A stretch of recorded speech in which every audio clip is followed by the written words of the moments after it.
Welcome to beautiful South Norwalk, the home of fighting robots. This is the National Havoc Robot League. We are so excited to have you here with us today. My name is Kyle Kroos. I will be calling this action with all the rest of our beautiful broadcast team, and we are so excited to have each and every single one of you with us today. We're going to be seeing some elimination fights, 12-pound action, huge hits. It's going to be absolutely incredible. And to call every single moment of this action, we're going to our combat robotics experts, Ricky, Dima. Let's go. Thanks so much, Kyle. I'm Ricky Willems. I'm Dima Papazian. And like he said, we are in the play-by-play booth. We are going to be calling every shot because we have every angle in the house. So many good fights ahead. I'm excited. You excited? I've been excited, and my hype is only ramping up, and we still have so Careful far with that to go. hype, Dima. Careful with that hype. Let's go back. We've got some more interesting stuff for you right now.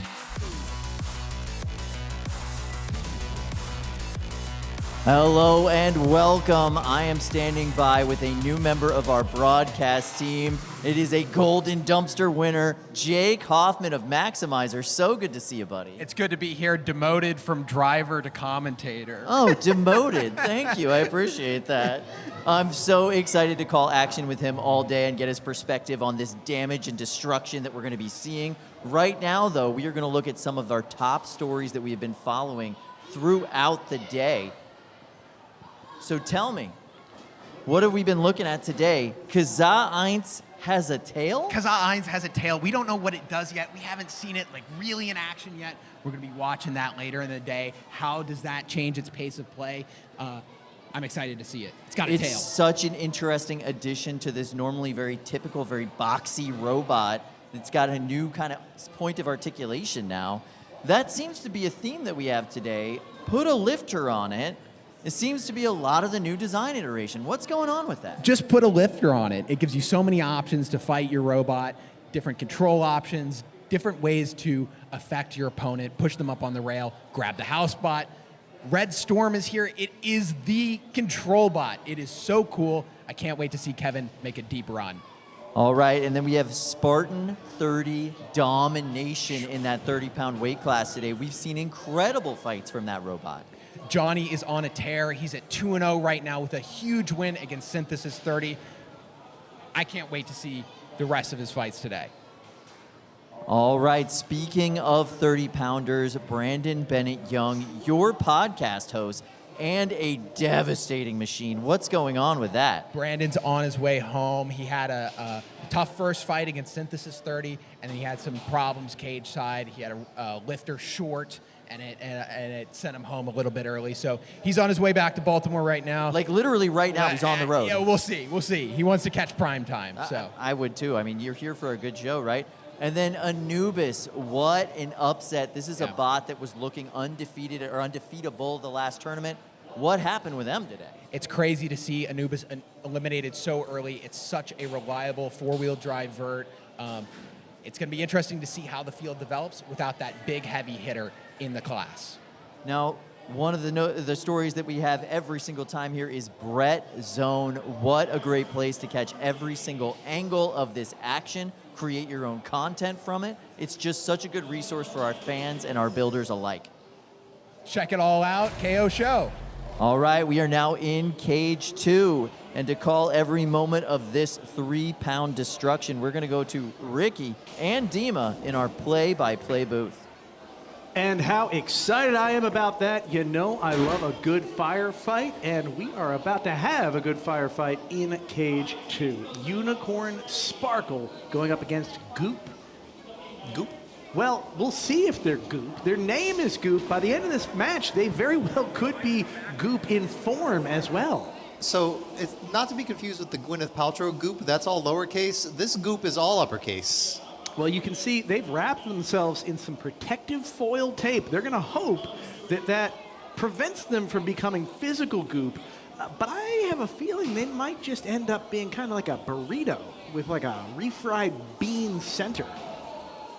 I'm literally salivating. I don't want. I have to clear my throat before I speak. You're making me thought. It's lunchtime, Ricky. You can tell I'm hungry, folks. It's gonna be a good fight, and we are going to have some really interesting behavior here because either Unicorn Sparkle can do some great pins and melt Goop from the outside in, or Goop is going to tear a giant hole in the side of one of the halves of Unicorn Sparkle, and we'll get a great big explosion in Cage 2, both of which sound like great outcomes to me. I don't think there's a bad outcome of this fight. Unicorn Sparkle brought us in with the first fight of the day in prelims, and they are bringing us in with the first fight of the day for KO show too. So I think they might be having some cage side issues though. I believe their igniter needs some work. They may have to use their repair time to get it to work. We're going to find out in a moment, and that is a high-stress situation right now. This is win or go home at this point. There's no more lives. There's no more lives. There's no extra lives here. While we are still in the qualification section of the 3-pound tournament here today, we are at the end of it, which means everyone left is do or die, win or go home. They need to come out a victor if they want to have a chance at proceeding in the tournament. So to burn, we'll call it maybe not an extra life, but a little bit of luck trying to get your robot to work cage side. Oh, take a look at that. That's the glow plug. That's the actual igniting surface for the fuel system. So there's a fuel canister in there, and it's got valves and such, and it shoots butane out, and it gets ignited on that hot surface, and that's where your flame comes from. A unique factor for Unicorn Sparkle, it's got kind of a ignition chamber. You don't see this very often, but it's a metal box where that flame can start and kind of mix fuel and whatnot, and that allows a better flame to come out and actually be unleashed upon an opponent.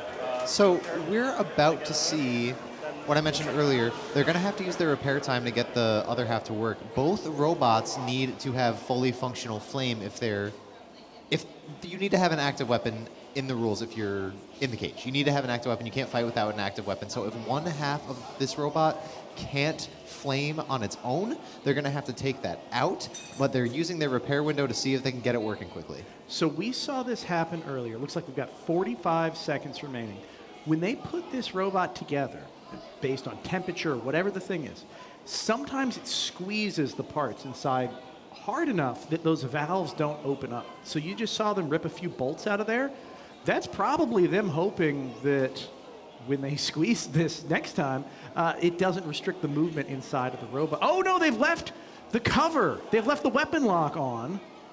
That's gonna have to come off, guys. You get in a rush. Okay, there you go. That's better. Yeah, they're in a rush. The stakes have increased, and so has the stress for these competitors. So let's say that works, Steven. Now it can shoot fuel and the system works.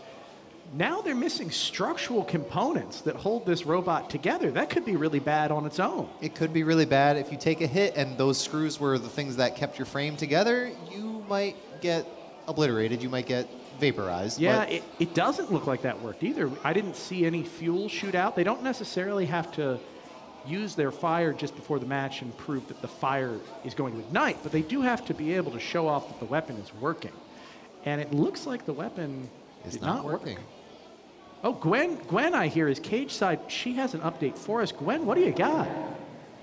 Hey guys, thank you. I'm Gwen. I'm here over at Cage 2, keeping an eye on this repair. We're seeing how it's going to work out, but it looks like they got at least one part of that robot working. The other half's taken out at this point, so they might have to change some strategy on the fly here, and we'll figure out how that shakes out. Thank you, Gwen. Thank you very much, Gwen. Yeah, they are going to run with one half of that multibot. The rules do say that every component of a multibot must have an active weapon. If you can't get that running, you have to run without it.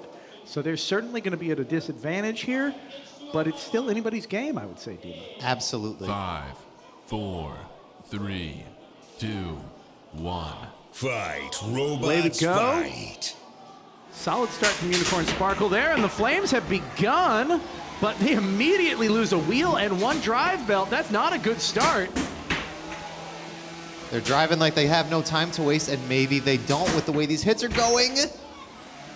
Oh, look at the flames. They kind of get sucked into the weapon on Goop and extinguished. Oh, that is not a good start. But look, a weapon belt has been broken and potentially a drive belt sucked in to the weapon on Goop. So their robot's not spinning anymore. It is, however, pushing Unicorn Sparkle into the house robot. That sort of long, thin shape on Unicorn Sparkle is preventing it from winning the push match against Goop, not to mention the weight differential. Yeah, remember that Unicorn Sparkle is a lot lighter than Goop. It's hard to push around an opponent that's heavier than you. But now they got it going. That's one pin under their belt. They couldn't get any flame during that. Yeah, very minimal flame throughout this fight. Something strange is going on. They are flaming, and pay attention here. Even a small amount of flame in the right spot can do some serious damage. And that might be the right spot. It does not look like there's any flame protective tape under that robot, and that's where all the internals are housed. Oh, and now Unicorn Sparkle is right side up. They're going to be able to push a heck of a lot better in this configuration. Oh, these robots, yes, they are able to separate, but take a look. Goop is starting to drive a little bit worse. Yeah, right now I think they're stuck in the floor with the fork. It's hard to tell. I don't know. It's hard to say. There's not much to get stuck under. However, Unicorn Sparkle now is stuck in the arena wall before freeing itself. Each robot has an unstick attempt, and Goop has used theirs in an effort hoping that the jostling will get their wheels working again. This is a good pin from Unicorn Sparkle, but only a little bit of flames. They're not able to kind of capitalize on these moments where the pins are happening. So Goop is moving. They're not completely dead in the water, but these pins are adding up. They certainly are. As we come down 45 seconds left in this match, anything could happen. That's a pin for 1, 2, 3. Both these robots were so destructive with such, I don't want to say glass cannon styles because there's plenty of defense on both sides, but they came out swinging. And now at the end of the fight, both of their weapons are essentially exhausted.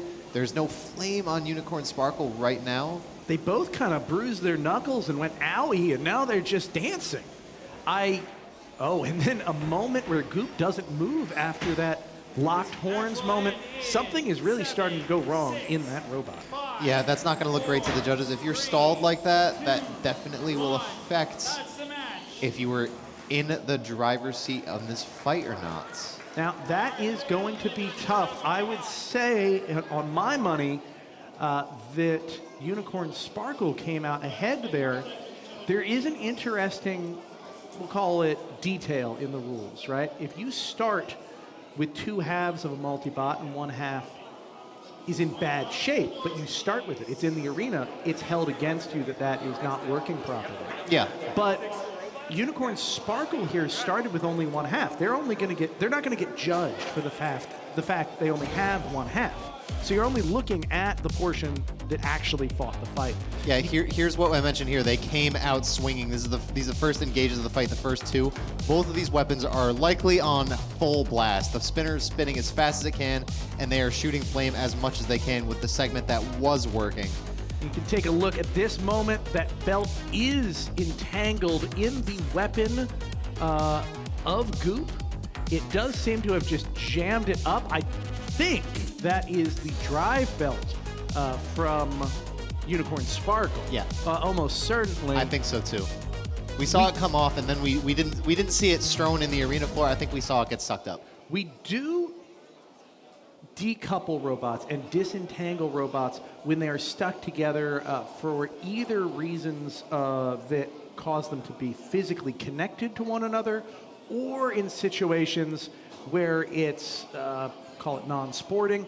This is a situation, it's bad luck, it's played as it lays. Let's head over to Kyle and Jake. They've got more for us. Thank you so much. We've got some amazing 12-pound action coming up very soon. We do have a resident 12-pound expert here. Jake, what do you think about the division today, the competitors? What are you looking forward to? Yeah, there's a lot of new robots in the 12-pound field. You know, you're always looking at those robots that might be a dark horse, you know, really good, but unexpected. You know, they're new, it's their first time out, they're hungry. So there's a lot of robots that kind of look like that. We'll see who kind of like makes it out of those early fights. Buzzkill is the one to beat right now. Yeah. Liam King is so good. He's such a good driver. It is the undercutter, okay? It is fast, it is mobile, it does heavy hits. We'll see how that goes. Sievert looking great too, so we've got some big horizontal action. Sievert had a little bit of weapon problem last night, but Matt Lantry's feeling pretty good about it today. We'll see how that shakes out. How are you feeling about Maxwell Morningstar at Yeah. this event? I know that's something you and I were talking about earlier. Yeah. Max is bringing a big wheel design, actual size. We got a lot of hype around the big wheels right now. They've proven to be super effective. Actual size has yet to like make it to that top 1, top 2 spot, but Max is hungry for it. He's 1-1 right now, so he's going into his make or break fight. He was just upstairs. He took a bunch of damage during the second fight. Sure did. So I didn't bother him too long because he's getting his stuff back together, but I'm interested to see that and how that shakes out in that third fight. Well, they're coming up soon. Right now, though, we're going to head over to Cage 2 for more robot fighting action. And to call every single moment of this, we are going to go to Ricky and Dima. Take it away. Thank you, Kyle. I'm really excited. We are in the smaller cage, my original home. We have some very cool looking, very colorful bots. 5, 4, 3, 2, 1. Fight, robots, Away we go. Radix up to a quick spin, but they took a huge chunk of the baleen armor off the front of Horridus. Radix is very no-nonsense with its driving and its weapon, but roof shot from Horridus. I just love the aesthetic on Horridus, and look at Radix bouncing around the arena. End over end, it's just a wild animal. It's taking hits in some bad spots here.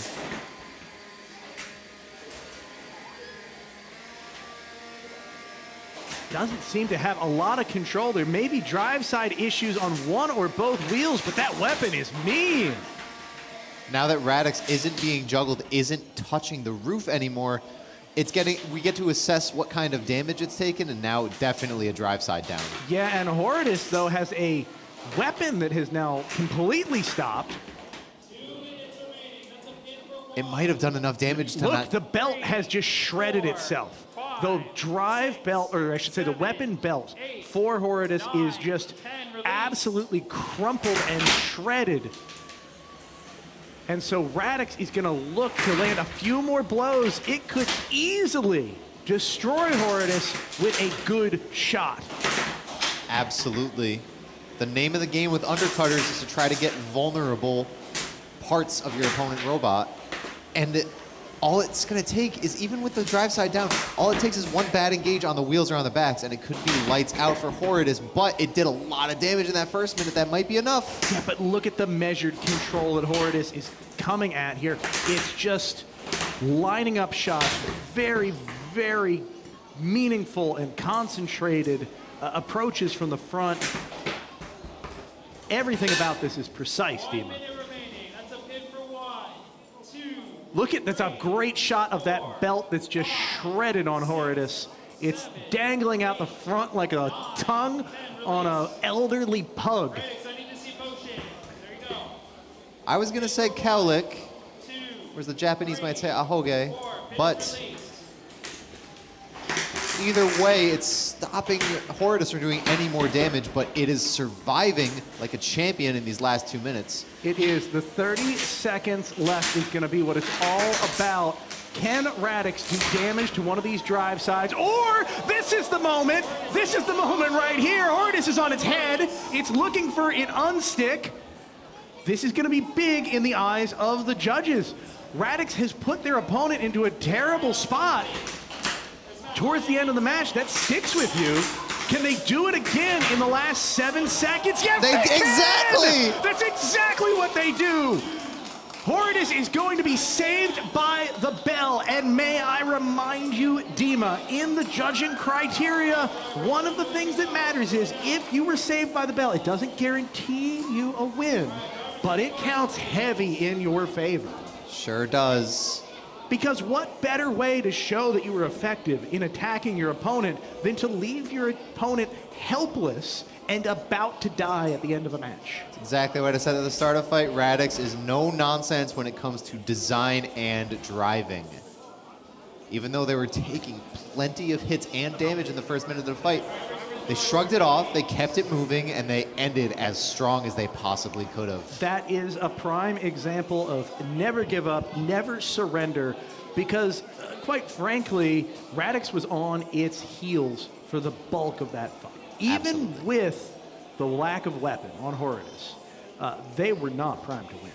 The Horridus' defense was just primed to not let Radix get any offense, even without the weapon. That wedge is very competent. You know who it reminds me of? Horridus reminds me of dumpster winner Showtime, especially when I look at those uprights and the way it's been driving. But aesthetically, it reminds me more of Goosebumps. I think pardon this little path that I'm going to take you down, Showtime makes me think of Beetlejuice going Showtime. Oh, absolutely. That robot, Horridus, has a very Beetlejuician vibe to it. Let's take a look and see if it gave off Beetlejuice vibes in this fight. I mean, I would say so. That's an intimidating and dramatic entrance into that fight, having its purple, creepy fingers ripped off by Radix and not letting that slow him down at all. Yeah, behind those purple phalanges, there is a very strong wedge that took hits from... I won't undersell Radix. Radix is one of the strongest undercutters in the entire weight division, and it shows it just ripping off every single baleen fork.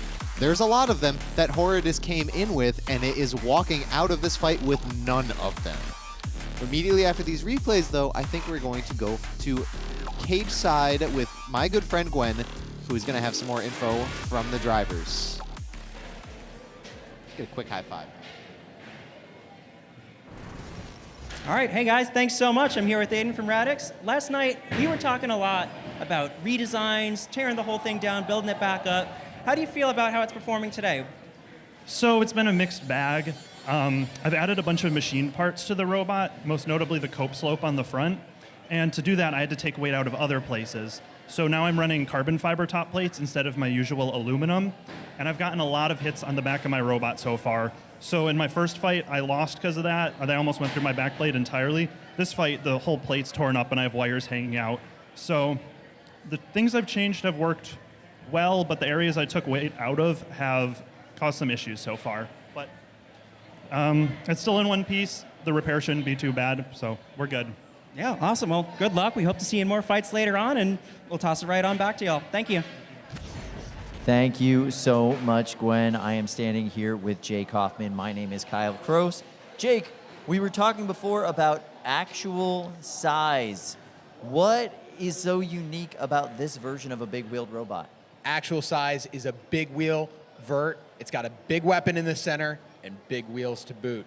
It's going to try to drive over compact verts, rip into their top plates, break them, smash them. Max Morningstar, they don't call him the milkman for nothing. So I'm excited to see this fight.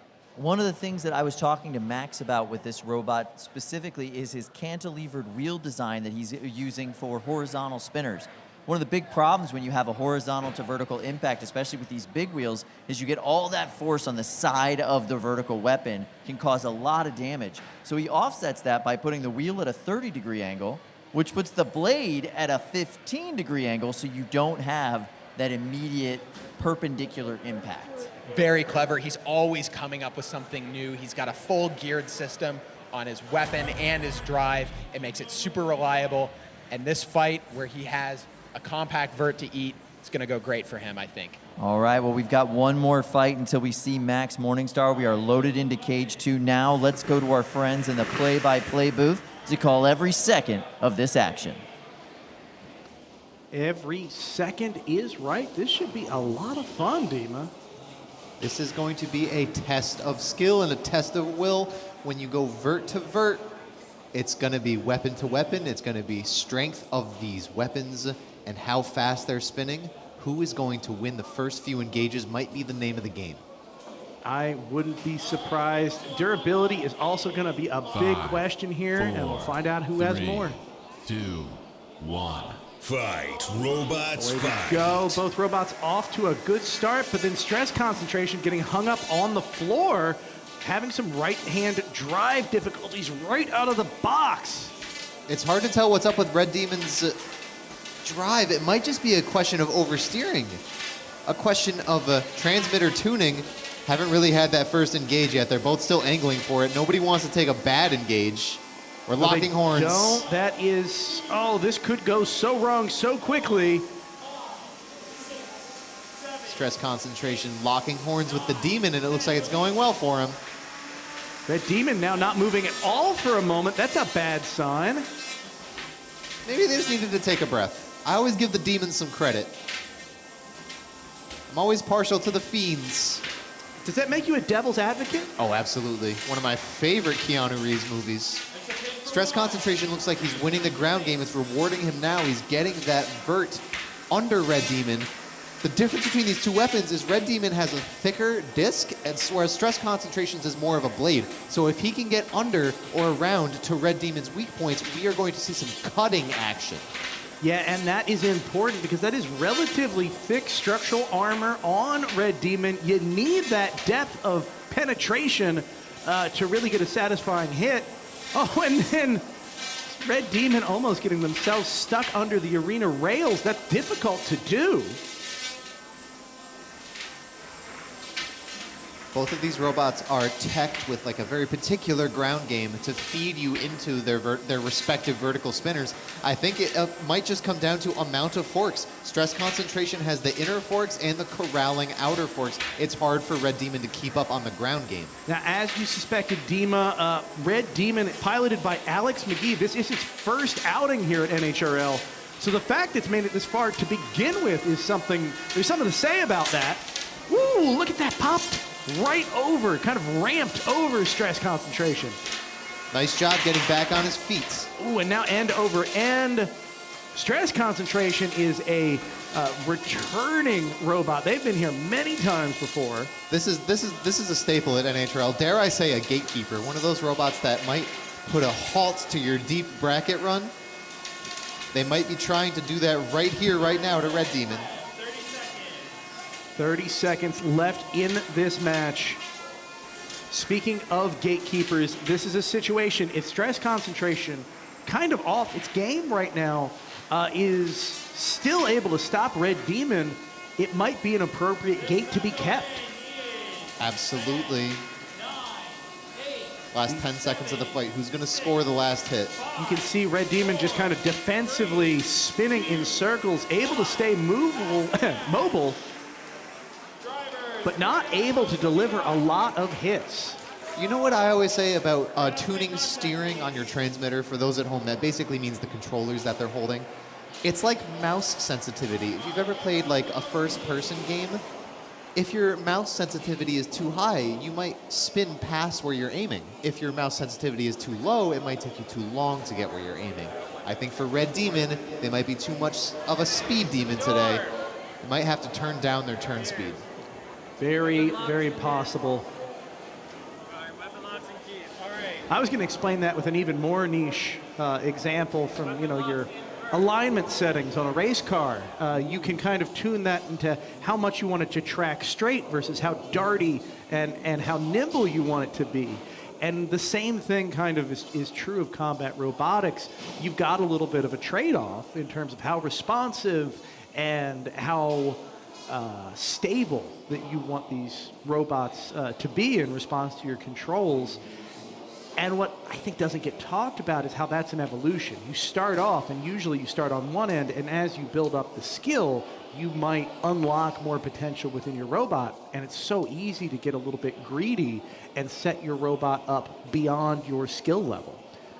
That's a really good way of putting it. I have a tendency to sort of coach people towards understeering, because in my experience, if you oversteer, it's one thing to lose because you got outplayed, but if you lose a fight because you accidentally steered yourself past a kill shot, Dima, it can feel so bad. You are speaking my language here, because this plays right into the car metaphor, one level deeper.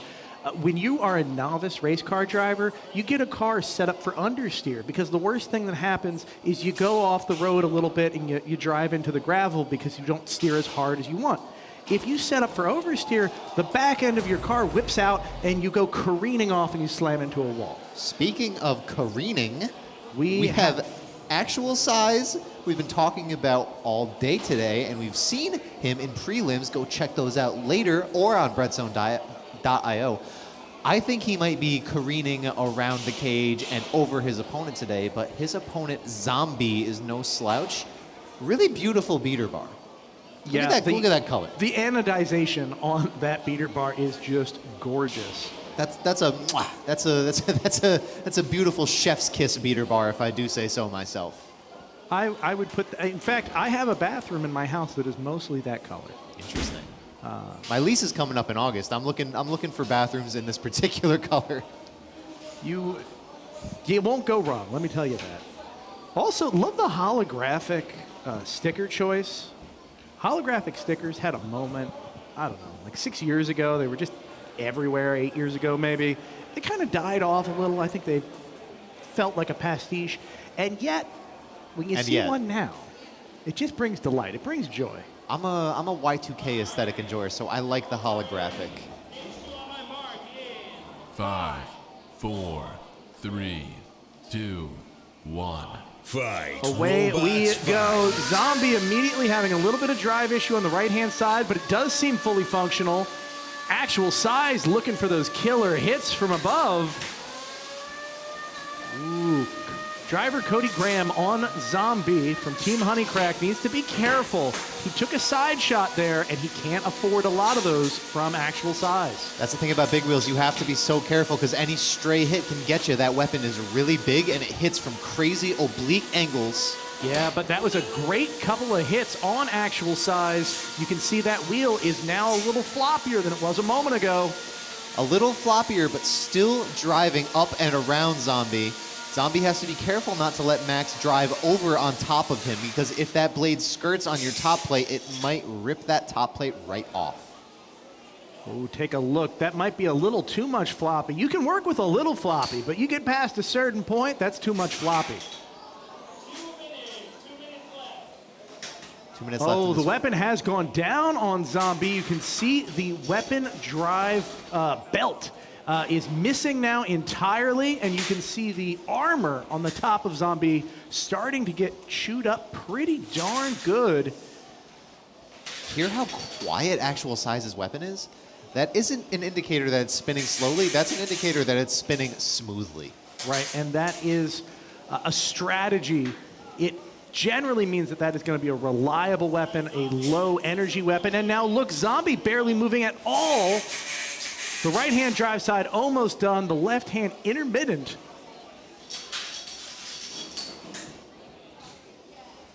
That beautiful anodization being... Oh, that was rough. That's a big hit.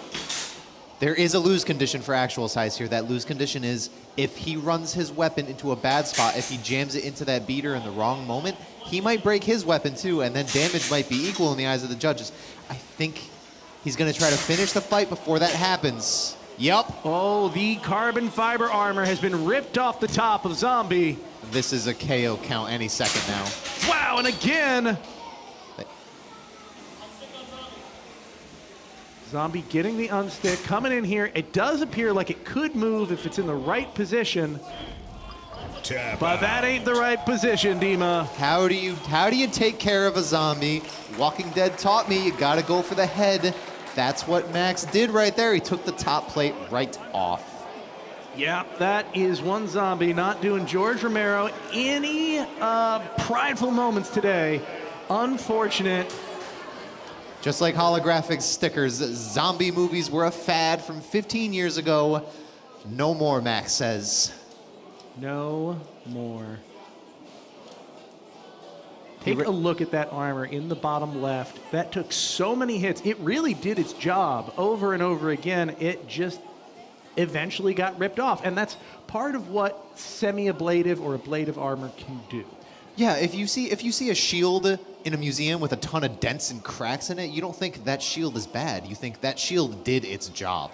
That's how you feel about armor packages like that. Exactly, exactly. And to be fair, if you look at Zombie, that robot is generally in one piece. It held up well for all the hits it took.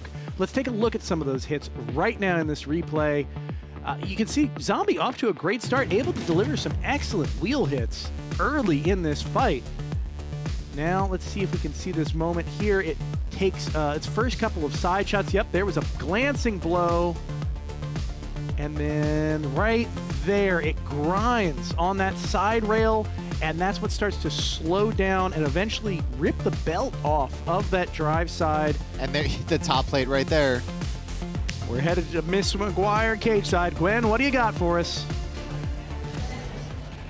Hey, Al, I'm here with the milkman himself, Max Morningstar. I noticed these wheels, they're big, but they're not quite as big as I've seen on some other big wheeled threes. What makes these so different? Why are they the way that they are? It's a great question. So these wheels are made out of TPU, and then they have inset spring steel cleats. The spring steel is what gives me the traction. The TPU is what allows me to be flexible, but it keeps those cleats protected in a way that they wouldn't be if they were mounted to a traditional UHMW big wheel. So I am trading size for durability, which clearly seems to be working out for me. Yeah, I'll say, that was a perfect big wheel matchup, as clean as they come. Well done, and we'll probably see you again later on in the night. Good job. Appreciate it. Wow, those wheels are pretty crazy. I gotta ask you, why do you call him the Milkman? They don't call him the Milkman for nothing, Kyle. Fair enough. I love Max Morningstar, one of my very favorite competitors here. Great matchup for him that time around. Yeah, it's so cool to see so many unique things done on an archetype that is being explored more. Max has done some cool things with the cleats on his big wheels. You don't see that pretty often. It's giving him a little bit of an advantage when it comes to the traction area. We don't see that out of those big wheeled robots. Sometimes they have some maneuverability problems. So yeah, absolutely. All right, we are now loading right into Cage 2. More 3-pound action coming your way, and I'm pretty pumped about this one. I'm pumped about this one. This is going to be This fun. is rough cut. I know rough cut. All right, and we are going to go to our friends in the play-by-play booth to call all of this action. Ricky, Dima, let's go. I just have to go right off the bat. I love the fact that I can see this bright white indicator light on both of these robots shining through from the inside, right through that plastic chassis. We've got Rough Cut in the red corner, and we have Sea Dragon's Roar in the blue corner. An undercutter Thagomizer style robot going up against a vertical spinner. 4, what a matchup. 3, 2, 1. Fight, robots. Away we go. fight. Both robots up to a quick spin up and immediately out of their corner. Each of them looking for an opening, with Rough Cut getting a couple of glancing blows on the side of Sea Dragon's Roar. Crowd chanting. I'll talk about the reference later, but this is a skill matchup on both of these robots. Thagomizers are difficult to drive, and William is doing a great job right now. Oh, take a look at that. The weapon blade is caught in the wall for Rough Cut. That is gonna be an unstick request. That is embedded deep in there, Dima. We're gonna ask Jake about this later. That's a bad spot for Thagomizers, and they keep landing there. Look at those hits. Sea Dragon's Roar landed over and over on the side of Rough Cut. Worst case scenario for a robot like Rough Cut. Sea Dragon's Roar wants to do is win the ground game and keep corralling Rough Cut like it did, but that's easier said than done. Rough Cut is driving fast and hard. Getting stuck in the kick plate like that scares you. That communicates to you. Turn this up a notch. Do not let that happen again. Now look, Dima, the weapon is down on Rough Cut. That appears, no, it is back. But I don't think that was an intentional spin down. I think it is starting to show some wear and tear from this fight. A great pin now on Sea Dragon's Roar.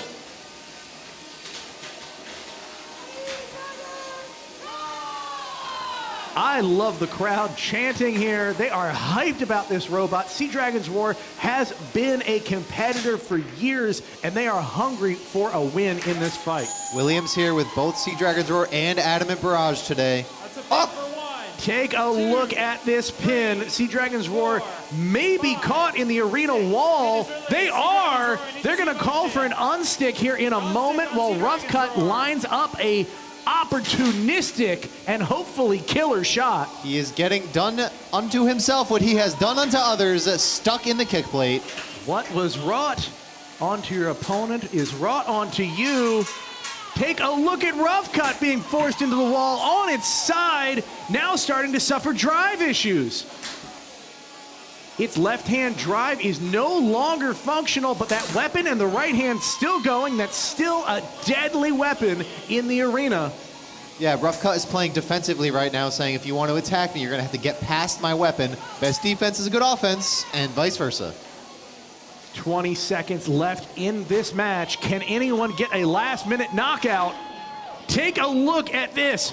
Rough Cut rammed into the arena wall. Sea Dragon's Roar trying to get them stuck, trying to secure a knockout in the last seconds. It's not going to work, but what an excellent way to leave this match for the judges. Ooh, that was a slugfest. Those are two competitors who wanted that win. William is here today with Adamant Barrage and Sea Dragon's Roar. Adamant Barrage is an Inuyasha reference. I believe Sea Dragon's Roar is a Black Clover reference. I haven't seen that one, but, you know. Let's take a moment here, Dima. I'm sorry to interrupt because I do want to hear about the anime lore, but there is a prove it period going on right now, and take a look at the struggles that Sea Dragon's Roar is having. They just barely wiggled around there, and I don't see any weapon movement. Okay, so they are clearly moving, but this is going to probably slot them on the low end of drive functionality. Meanwhile, we have very good drive functionality on one side of Rough Cut, very little to none on the other.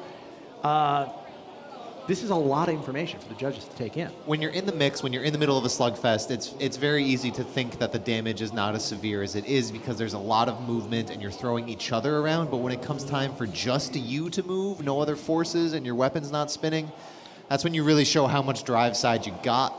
Yep. It looked like he took a lot more damage. A lot of information to take in. Let's head over to Jake and Kyle. They're going to have more information for us right now. Thank you so much. Yeah, we wanted to go over some of the moments in this fight with our resident Thagomizer-style robot expert. You've really maximized that design in many ways. No, we do okay with it. Fair, fair. All right, so let's go ahead and look at some of this footage. And Jake, maybe you could break down with us what the strategy you would go for in Rough Cut's position.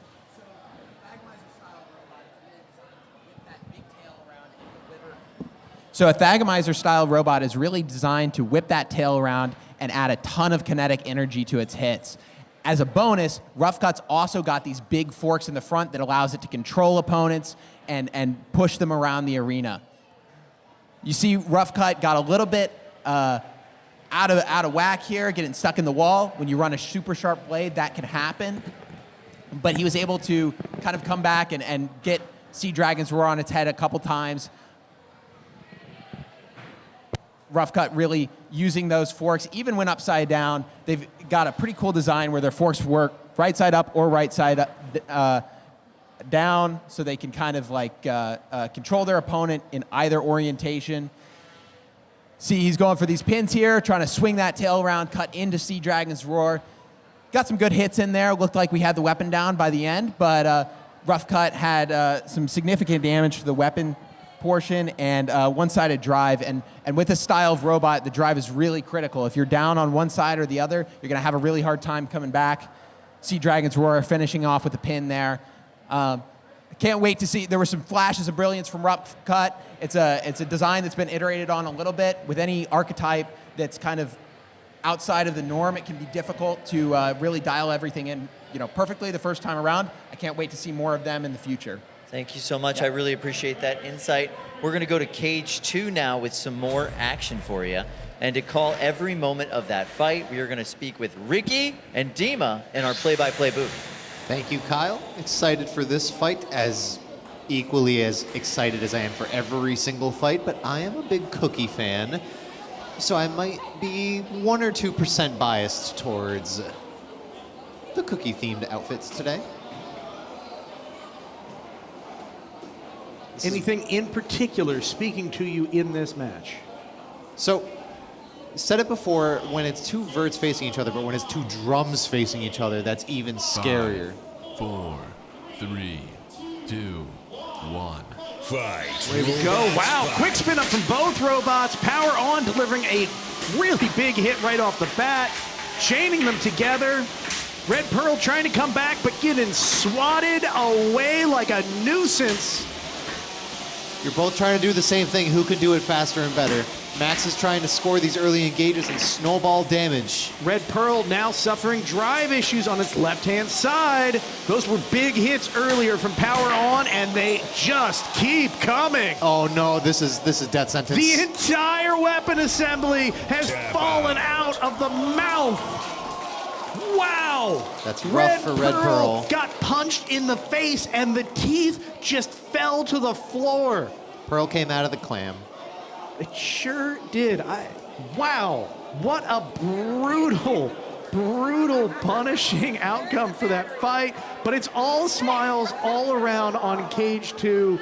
These are both competitors that love to see destruction. Oh, absolutely. You don't build a robot shaped like that with that kind of weapon if you do not want destruction. Build a lifter if you don't want something like this to happen, because this will happen.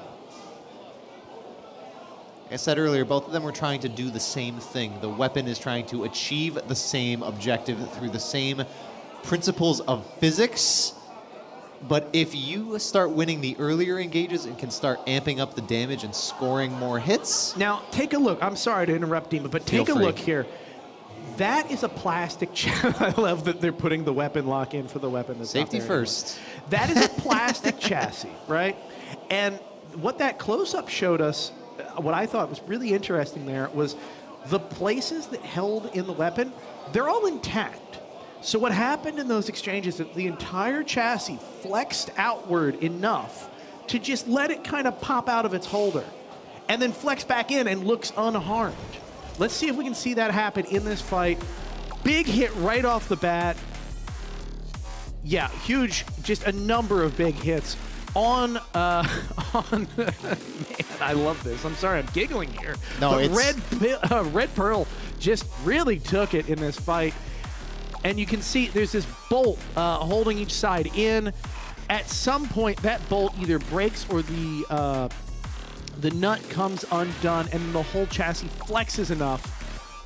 That was it. That's the bolt. You see that bolt laying on the ground, completely ripped out of its socket. And so the next hit, the same right there, is all it takes for it to come just completely out of its cradle. Honestly, and look, the whole weapon assembly went with it. The motor that drives it came out. We're gonna go to Gwen Cage side. I bet she's got some eyes on some cool stuff. Hey, thanks, Ricky. I'm here with Macronos from Power On. Max, you've got 3 absolute killers in today. What are you doing to keep all your priorities straight? How are you managing all this? I've sort of just been taking it fight by fight. I have a really great pit crew who's been helping me out. Sean, Juan, anyone who's been on the team. So Mitchell, Jordan, they're working on Dumb and Dumber. I actually got to go run up right now to fight Dumb and Dumber. Well then, I won't keep you, Max. Good luck, and I'll see you next time. Back to you over at Jake and Kyle. Thank you so much. Really appreciate it, Gwen. Yeah, Max is just like showing up all over the place lately. You've been seeing him tear it up in that 30-pound division with Makabot. What an incredible machine. He runs with a pretty good crew up there. He's got a 3, he's got a 12, he's got a 30. I've been up to his pits a couple times now, and it's been busy the whole time. He's got a packed schedule. He's got good robots. They're all in right now. So he's and looking a good forward team to a of good folks day. behind him. He runs around with Max and all those guys. Absolutely, yeah, absolutely. Really interesting group of kids. Just a younger team, right? Like a younger group of guys that are really up and coming in the sport. Yeah, and that Makabot, I mean, they are definitely one of the bots to watch in that 30-pound division today. It's a hard-hitting beater. It looks like Impact when it fights, and Impact's being done pretty well this year. I expect the same out of Power On. Yeah, with Lars and all them, what a great crew of guys. Well, I'm so excited to bring more action your way today. We've got 3-pound, 12-pound, and 30-pound fights. And we'll be loading into that cage 2 very soon. Check out these beautiful boxes. It's not a bad day here. We're just qualifying bots. It's all elimination here in the KO show. If you lose your fight, you go home.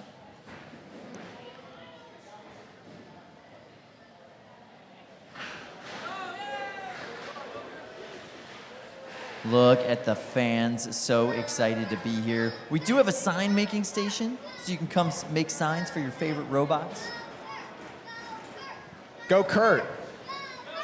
We like Kurt. Curve. Sam Harrington's robot, Curve. Go Curve. Coming here in the afternoon's pretty nice. We've got a lot of family activities, places for you to hang out. STEM activities, a really good hot dog cart. Bunch of food trucks outside. It's a nice day. Yeah. It's a nice day for June. Might be a little warm, but other than that, not bad, not bad. Great day to bring the family out, look at some robots. That's what I'm talking about.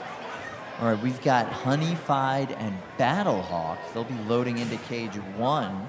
It wasn't but a short year ago that Honeyfied hoisted the golden dumpster at our June event. I think it was about 2 years ago. He's hungry today. He's excited to get this horizontal out here, deliver some big hits. Got a big crowd gathered around cage 4. Cage 4 is our non-fire box. You can have as many fights in there as you want as long as there's no flamethrowers. And you're also right next to this if you purchase our VIP experience when you come here live. So you get to watch those fights right up close. There's Warhawk loading in, and then the bright yellow jerseys of Team Honeycracked.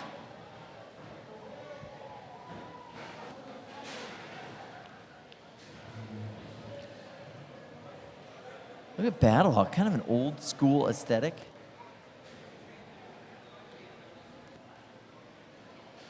Vertical spinning machine, big old plow up front, split in the front. We've seen so much success from the Honeycrack guys. They've got a pretty extensive test cage down there in Maryland, and they're able to utilize that between events to drive practice, really hone their machines. They come in, they're fast, they're on point, they're ready to go every event. It's such a great team, such a great group of horizontal builders between Liam, between Dominic. I expect to see them making some deep runs today. Big horizontal hits. What do you expect to see in this matchup, Jake? Dominic's going to try to target those big, wide sides on Battlehawk. Battlehawk trying to use that flat front to really go weapon on weapon. What you're looking for is if the robots fly up or fly to the side. If they fly to the side, that means Dominic with Honeyfied has won that exchange. If the robot flies up, well, the vertical has won the exchange. All right, we're going to our corners now. Let's go to our friends in the play-by-play booth to call every second of this action. Dima, Ricky, let's go. All about let's go. I am excited for this fight. 4, 3, 2, 1. Fight, robots, fight. Let's go. Honeyfied slow out of the corner, but quick to spin up. Battlehawk looking for its chance. Battlehawk doing an amazing job staying square, but I'm speaking too soon. They're giving up their back over and over again. Battlehawk has an unusually vertical front wedge plow situation, and it's going to take a lot of impact every time it's hit by Honeyfied. It looks like that weapon on Battlehawk has stopped. It is no longer spinning. They are taking the brunt of those impacts on the chin, and that chin is crumbling. They wanted their wedge to take all these horizontal impacts, but it looks like the weapon ate it first. That wedge is being held on by a thread. Another couple good hits, and it's going to go flying. In 10. Here's the KO count. Yeah, there's not much left. You can see bits of tire ripped off the front of the robot. It is in shambles, it is in pieces, and it is going home. 5, 4. KO count restarted a couple times. For those that don't know, as long as you're still hitting your opponent, there's no KO count. Knockout. That could only hold off that knockout for a few moments. Battlehawk gets its wings clipped. Lot of new robots here today. Over 75 of the robots in the field today are basically brand new. I won't get into the details of, it might have been run at a previous event and then changed. A lot of robots here today, most of them are just new. Yeah, it's wonderful to see this influx of excited and hungry builders coming back. A lot of them, yes, new robots, but some of those new robots that we have today are coming from veterans of the sport, trying out creative design approaches that we haven't seen. So much has changed over the last year here at NHRL. Rules updates, arena updates, just general competition getting stronger. There's no telling what new strategies are going to be effective versus things that just get blown out of the water. Absolutely. Well, I was going to say, we're seeing some of these new robots have this sort of boxy design, the boxy chassis. Like, what do you start with? You start with a cube and you start putting stuff in it. Well, it's funny, right, Dima? Because a couple of robots we have here are doing incredibly well with boxy designs. Oh, it's just because it's fallen out of favor in terms of, the sport has been around a long time and it was an older meta change, doesn't mean it doesn't work anymore. Right, exactly. But it's always really interesting to see something that falls out of favor for whatever reason, and then someone does it well, and a bunch of people go, that might be worth another shot. If it worked once, it can work again. I love how the meta shifts in any sport, but especially in combat robotics. Take a look at this drone shot of the building. The bowl, as we call it, with our main cages 1 and 2. You can see there's a lot of action over right now. Everyone's migrated to cage 4. People go where the action is, and we don't just have fights in the bowl. We have more cages over here. We have so many Beetleweight 3-pound bracket matches today. You can see anything that we haven't streamed today on brettzone.com. Every single fight today, you will be able to view with multiple camera angles. You can get overhead views. You can get views from each corner. Make your own clips if you want, if any of your favorite robots are fighting today. But, oh my goodness, I've been a part of a lot of sports, a lot of communities. I've never had the privilege of having every single one of my matches recorded from multiple angles until I started with combat robotics. A drone getting us a shot of cage 4 with 12-pound matches here. Pan back over as we get ready in the bowl. We still have our cage managers sweeping dust and debris out of the big cage. Getting prepped and ready for another great fight. Bear in mind, folks, we have matches all day today. We have several hours remaining. I'd say 6 or 7 hours left. We go until there is a last robot standing in all 3 weight classes. Take a look at this MVP. I love the lounge aesthetic that we get going. It's so nice. I love a little candle aesthetic here and there. The little tables like that can be quite intimate.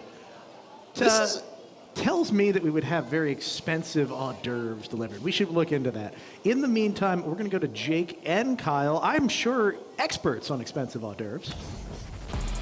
That's right. Joining the broadcast team today, it's Jake Hoffman of Maximizer, the Black Cat Club.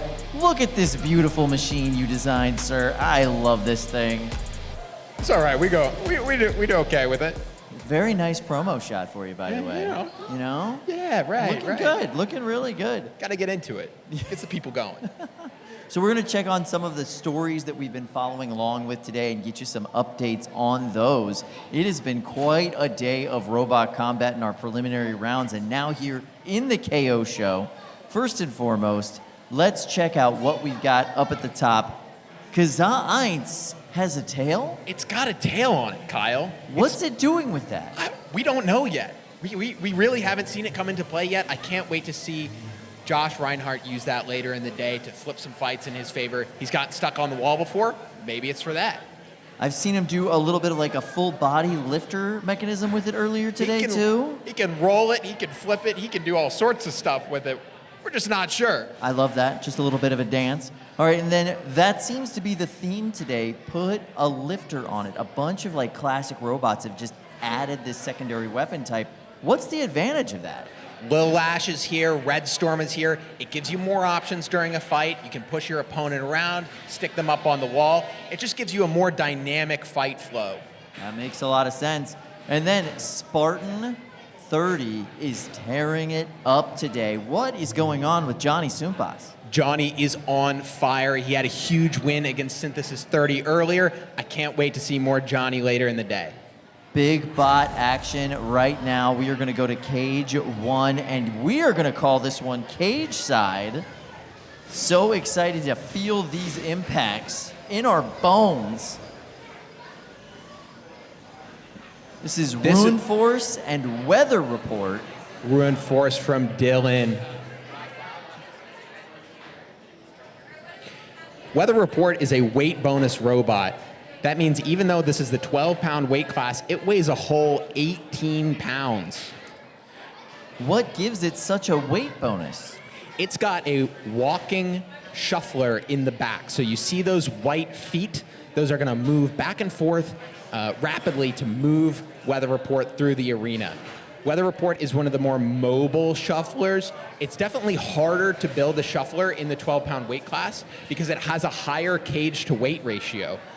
The 12-pounders fight in the same cage as the 30-pounders, so there's just more box for us to play in. This is why this is the driver's division. You have so much room to maneuver, so many abilities to do really cool techniques and strategies going forward in these fights. Over in this corner, we've got Ruin Force. Look at the drive on Ruin Force. He's gone with TPU gears for both the drive and the weapon. It's a little bit of a risk because there's more things that can kind of go wrong, but you get a really clean force transfer. It's very efficient, very low friction. Looks like we've called for a quick cage side repair. Apparently their weapon is spinning the incorrect direction. That can happen if you plug in your weapon motor backwards. It's been known to happen. It's been known to happen. Now, it doesn't mean that they're out, just means that it's spinning the wrong direction. And it looks like they've got it spinning the right way now. I see that thing spinning up. Yeah, that's right. right. The right direction. Yeah, that's correct. It's kind of like a flashlight. You plug it in backward and it absorbs the light. It's just like that. Could they run it spinning in the incorrect direction? Absolutely. You come down on your opponent, you're still going to do damage. You know what they say? If I'm spinning, I'm winning. Is that what they say? That is what they say. I didn't know that. All right, our official is getting this fight started. Competitors are ready to go. Robots fight. All right, boogity boogity, we got to fight. Here comes Weather Report, very mobile, huge hit. Oh, and Ruin Force is not moving. That is the one shot they needed. Weather Report, dominant. Ruin Force calling for the unstick. Weather Report might oblige here, but might as well just take the win. Let's see if Carrie Weaver goes for it. Man, Weather Report really getting a massive hit on that one. Yeah, they're not unsticking anything. That's a dead robot. Definitely not. Yep. One shot from Weather Report. That goes to show you how much that weight bonus matters. 6 extra pounds means 50% more weight behind the hit. Carrie Weaver showing this robot's got potential. That's practically an off switch they just hit right there on Ruin Force. Impressive work.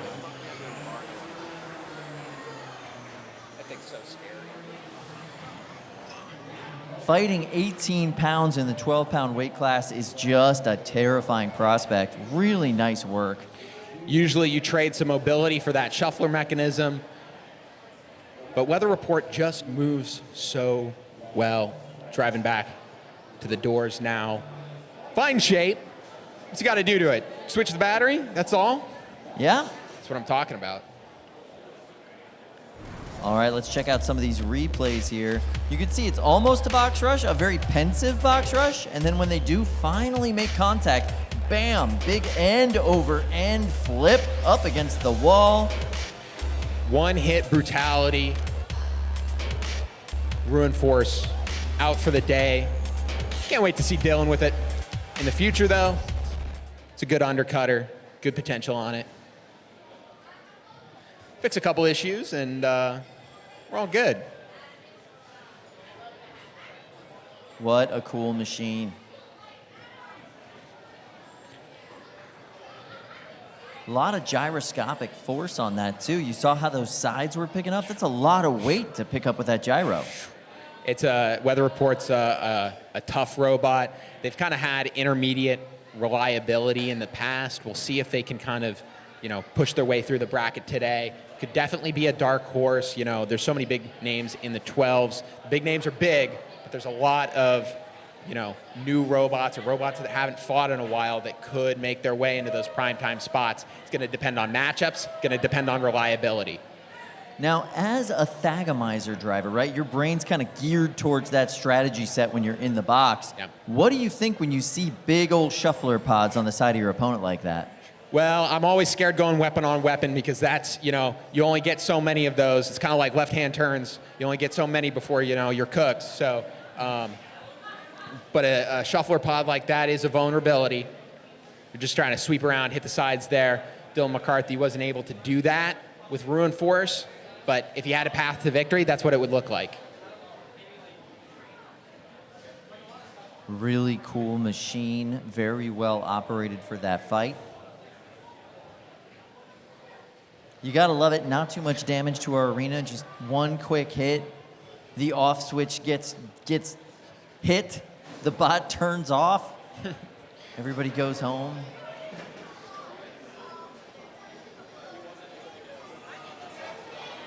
All right, I see we've got Adamant Barrage loading in. William Marchese has really turned this robot around. When it first showed up, it just had reliability issues left and right. Now it's a weird hitter is what I'd call it. It's not a big hitter, not a small hitter, but it'll hit you weird. And that's what's scary about it. It's kind of like a big wheel. So to call all of this action, we are going to go to our friends in the play-by-play booth.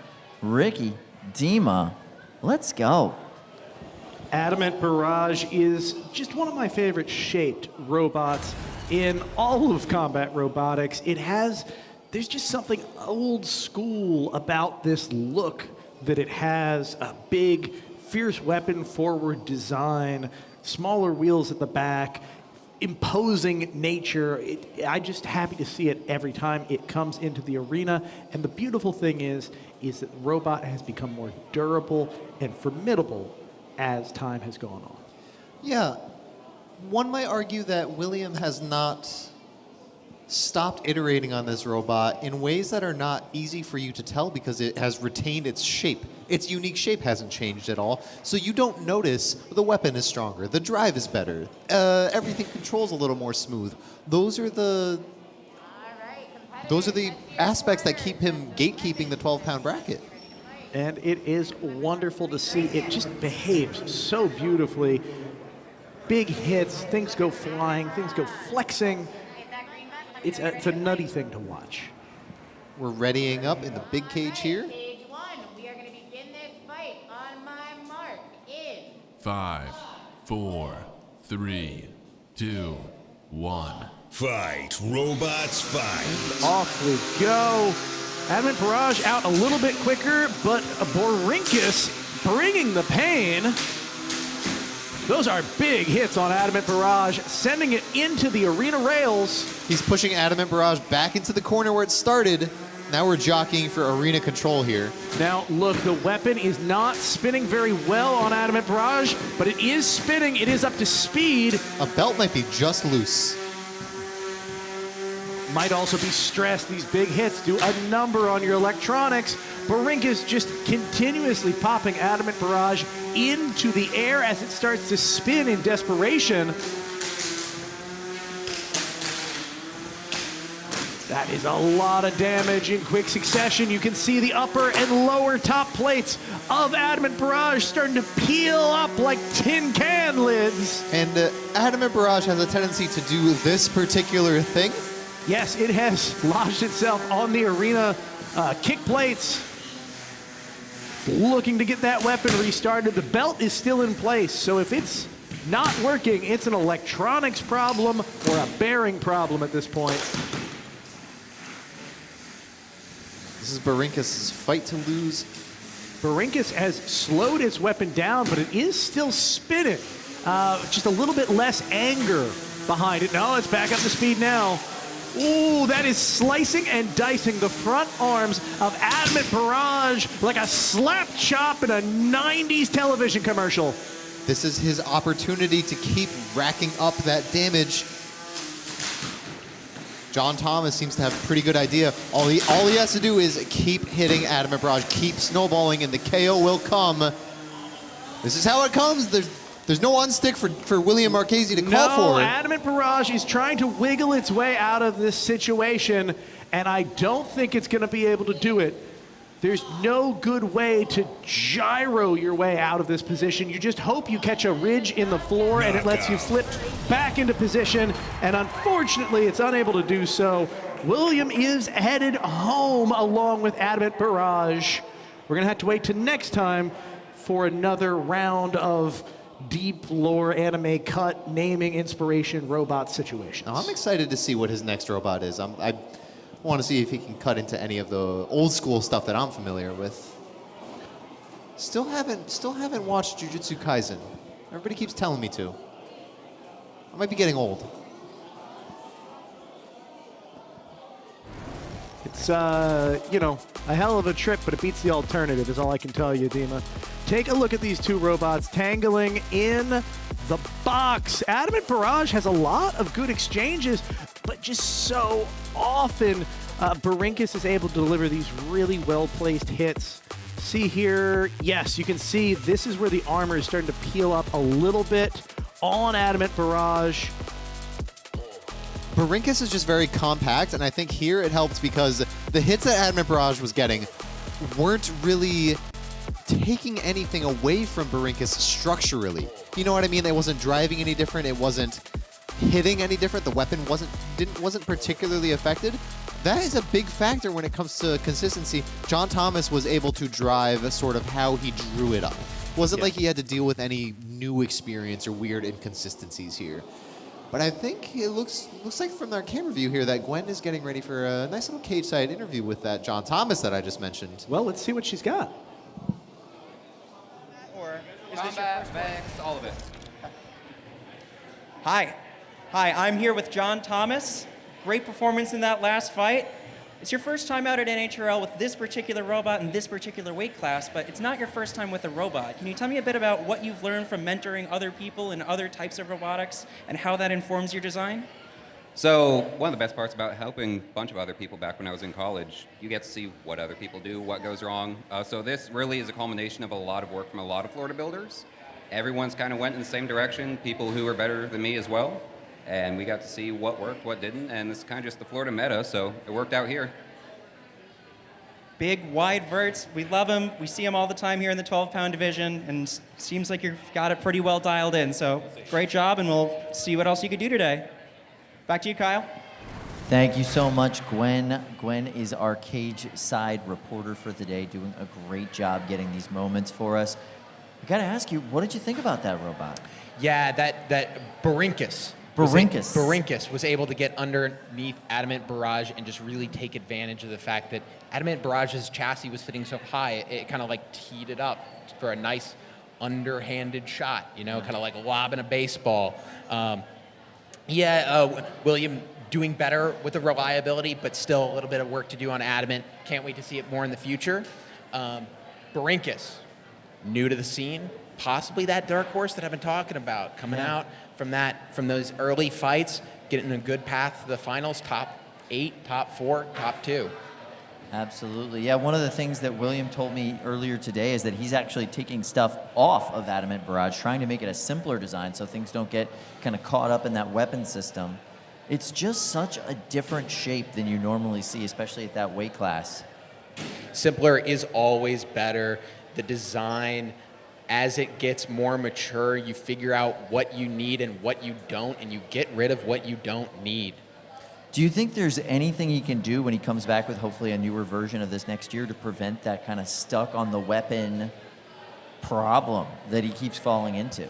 It's such a unique shape, but it seems to get kind of stable on its face. So, you know, maybe removing some of those forks might be beneficial, get that weapon out in front, nice and exposed, so he can get, like I said, Adamant Barrage is really good at getting weird hits on its opponents, capitalizing on that, figuring out your robot's strengths. That's all about design maturity, and as Adamant Barrage comes back in the future, we'll see more of that. Simpler design, more reliable design, and playing to its strengths. You can see the weapon down on Adamant Barrage at this point in the matchup. Really devastating hits. And then, yeah, Adamant Barrage just became a table, like we've seen it do several times. It happens. It happens. Going over to cage 2 here. It's one of the premier flamethrowers of the day. For a new robot, it is flame on demand. It does not have the reliability problems that other flamethrowers have been plagued with. It's a good-looking robot. I'm very excited about this one. And to call all of this action, we are going to go to Ricky and Dima in our state-of-the-art play-by-play booth. We do love calling action, but I have a particular soft spot in my heart. Soft because it's melted and gooey from the warmth of flame-throwing robots in Cage 2. I am really excited in particular because Unicorn Sparkle, who earlier was having to run with only one of its 2 multi-bot segments, is now in the arena with both segments, and that's a beautiful thing. Seeing flames on both makes me happy. There's multiple flamethrower multibots in the room today, and this is not even the only robot we've seen that happen with. So 5, I love we get to 4, fight with the full 3, force. 2, 1. Fight, robots, go. fight. Plumbop is looking for a quick win here, because if you don't win quickly against a flamethrower, everything starts getting gooey and melty real fast. Plumbop, very reminiscent of a classic NHRL robot Jackalope. The vertical spinner and the lifter in front of it. Take a look, though. Unicorn Sparkle is starting to barbecue itself there. What a pair of twins. Look at them doing this incredible pin and barbecue. But boy, Dima, I'm worried they might end up melting each other. I am worried about that too. For them. For me, it's no big deal to see such a spectacle. Take a look. That is barbecuing our housebot more than Plumbop. Plumbop doesn't look any worse for wear right now, but flame damage is cumulative. We have 2 minutes left. A few of those pins from Unicorn Sparkle might do them in. But Unicorn Sparkle isn't extremely heavily armored. No, Unicorn Sparkle is one good slice away from a giant explosion. So I wouldn't be surprised to see a little excitement later in this match. However, look, Plumbop's weapon is down entirely. It's not spinning any longer at all. In fact, it looks like it has ingested one of the wheels of Unicorn Sparkle, rendering it relatively harmless aside from the lifter and turning it into kindling for these 2 flame robots. The lifter hasn't been particularly effective in this match yet because both halves of Unicorn Sparkle do such a great job of driving inverted. One of them's inverted right now. The purple one. The pink, now they both are. The pink and purple or the purple and pink, Dima? I was going by chassis color. I see, that's fair. Yeah, it looks as though the pink half of Unicorn Sparkle has slowed down dramatically. It does not like that upside down positioning, but the flames are still running on both halves. The question is, can they actually deliver a pin? If they can't get the opponent hung up in some point of the arena, the flames don't persist long enough to do the damage they're looking to do. And now Plumbop delivering an excellent pin and almost a lift on half of Unicorn Sparkle. Still anybody's game in these last 35 seconds. It's a matter of objective, right? It's no longer I'm trying to hit you with the weapon or hit you with the lifter. Now it is exclusively lifter focused, so the strategy is a little more cohesive. We're getting some more action from Plumbop.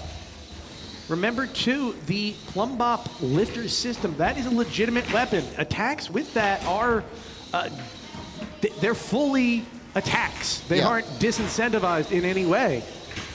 So they are racking up points in the eyes of the judges right now. Meanwhile, the other half of Plumbop is struggling to do any attacks. That is your match. It will be going to the judges. What a strange outcome for that fight.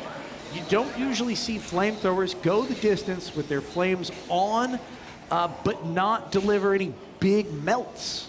Yeah, Plumb Bop seems like it has, even though there's no flame protection or aluminum tape or anything like that. Take a look here. We're in the prove it period. I just want to take a moment. I'm sorry to interrupt, Dima, but no problem. We have two halves of Unicorn Sparkle that are essentially immobile. We saw a little bit of flame, we saw a little bit of movement, but not a lot. Meanwhile, Plumb Bop, they danced around the arena there. They showed off one of two weapons working flawlessly. That's not going to hurt them the way that the way that Unicorn Sparkle is going to be held back by the condition at the end of the fight. So if I had to judge just the condition of these two robots at the end of the match, even if we aren't sure what to do with the attack part of the judgment, the condition to me leans in the favor of Plumb Bop. I would agree. That's something I wanted to say about the beauty of like the Plumb Bop Jackalope archetype that it's following here.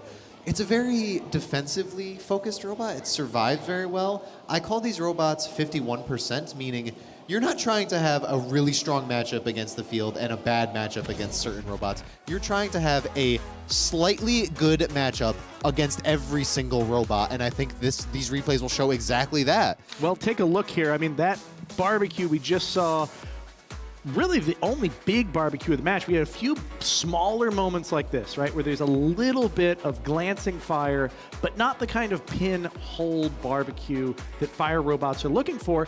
Meanwhile, Plumb Bop comes back and does these sort of lift and control movements to an opponent that frankly didn't have control of their mobility for a lot of the match.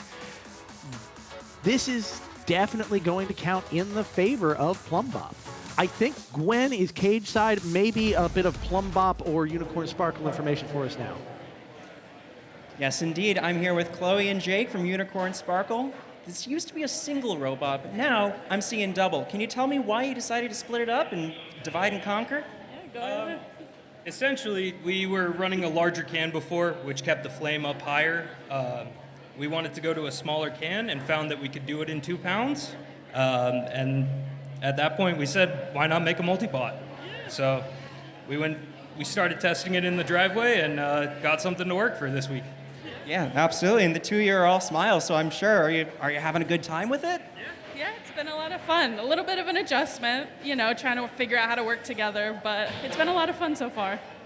All right, well, thank you very much. Good luck for the rest of the day, and we're going to throw it back over to Jake and Kyle.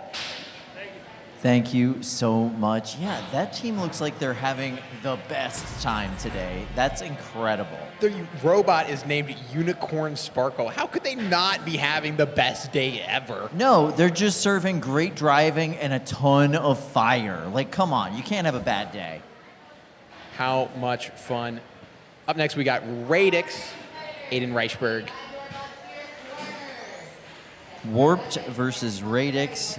Love this matchup. This is going to be a really good time. Big blades spinning at each other in a perpendicular direction. Aiden Reichberg is a University of Dayton graduate. Go Flyers.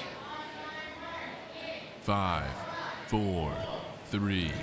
All right, we're getting this one started. You got that big Weapons horizontal up to wedge. Speed. That wedge is terrifying. Warp. Oh, nasty. That's a massive hit. Tap. Yeah. Wow. Tap out. Radix One says hit. no more. Thank you. I am done after that. Look at all the guts hanging out the bottom of Radix. Looks like he nabbed the bottom plate there. Warp getting extreme purchase on the back of Radix. I mean, like, watching a plate come off like that, all of the screws essentially just popping out simultaneously, so much force. Those wires are, they're designed to be inside the robot, Kyle. So having them on the outside. Everything works better when the guts are inside. Yeah. Not optimal. So disgusting. What a fantastic hit. Just eviscerated them instantaneously. Radix getting sent home. That's unfortunate. I'm sure we'll see more of him in the future. Radix has been gotten so many upgrades throughout the years.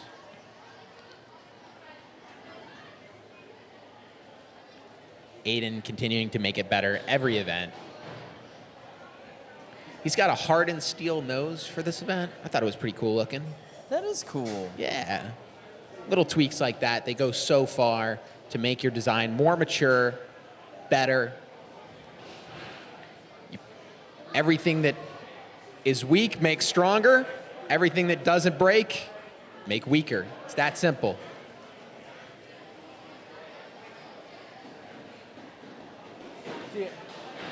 All right, we've got more 3-pound action loading into the box right now. This is one of my very favorite offerings that shows up here at NHRL from time to time. Yeah. This is the Oyster family, and that's Kate. And she's got a little robot called Cookie Crumbler. Let's see how this cookie crumbles, Kyle. It was right there. You had to go for it. It's really... So we're going to go cage side for this one.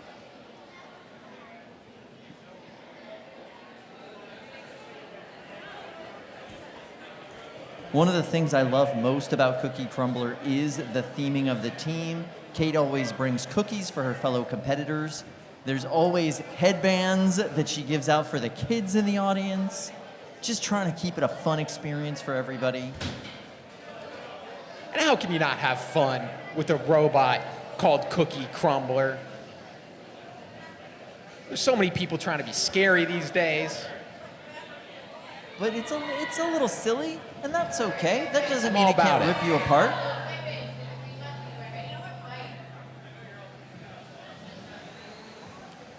This is an interesting horizontal, Kyle. Look, it's got a bent arm.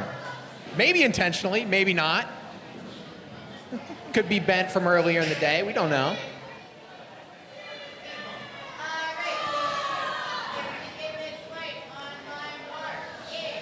Five, 4, 3, 2. All right, we are ready. Tequila versus Cookie Crumbler.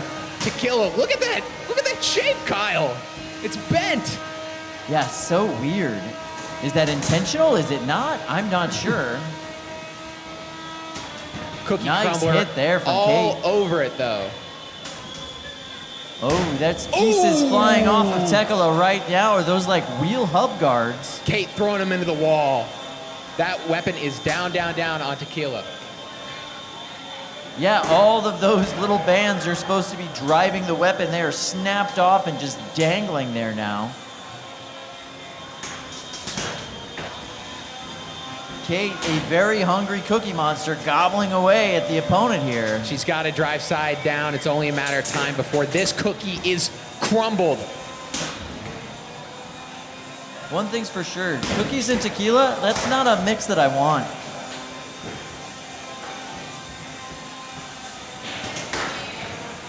Beautiful job, just grinding away on the side and bottom plate.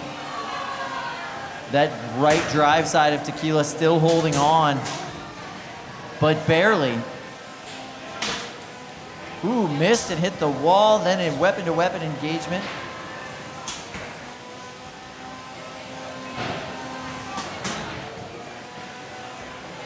Oh, something bound up on that drive side. Now Kate might be able to just leave it there. Will the unstick be called for? Kate Doesn't look so like dominant. Such a dominant fight from Cookie Crumbler. Waited for the last second to call for the unstick. Very good strategy there. This is her fight to win with a minute to go. You don't want to hit him too hard. You know, you don't want to break yourself, but she's bouncing with excitement. I know, yeah, I love that she's she over can't there ready believe to it. go. She's like, wait for this unstick to be over. I can't wait, I can't wait, I can't wait. All right, there you hear our head official calling for motion from Tequila. We're not getting any. Kate already doing a victory dance. Is that a victory dance? A victory bounce? Well, the bot's doing the dance. She's doing the bounce. We got dancing there all around. we go. Big win for Kate Oyster, and that is how that cookie crumbles. What a dominant fight, too. A little bit of back and forth there in the beginning, but Kate Oyster all over it. All over it. That was so much fun.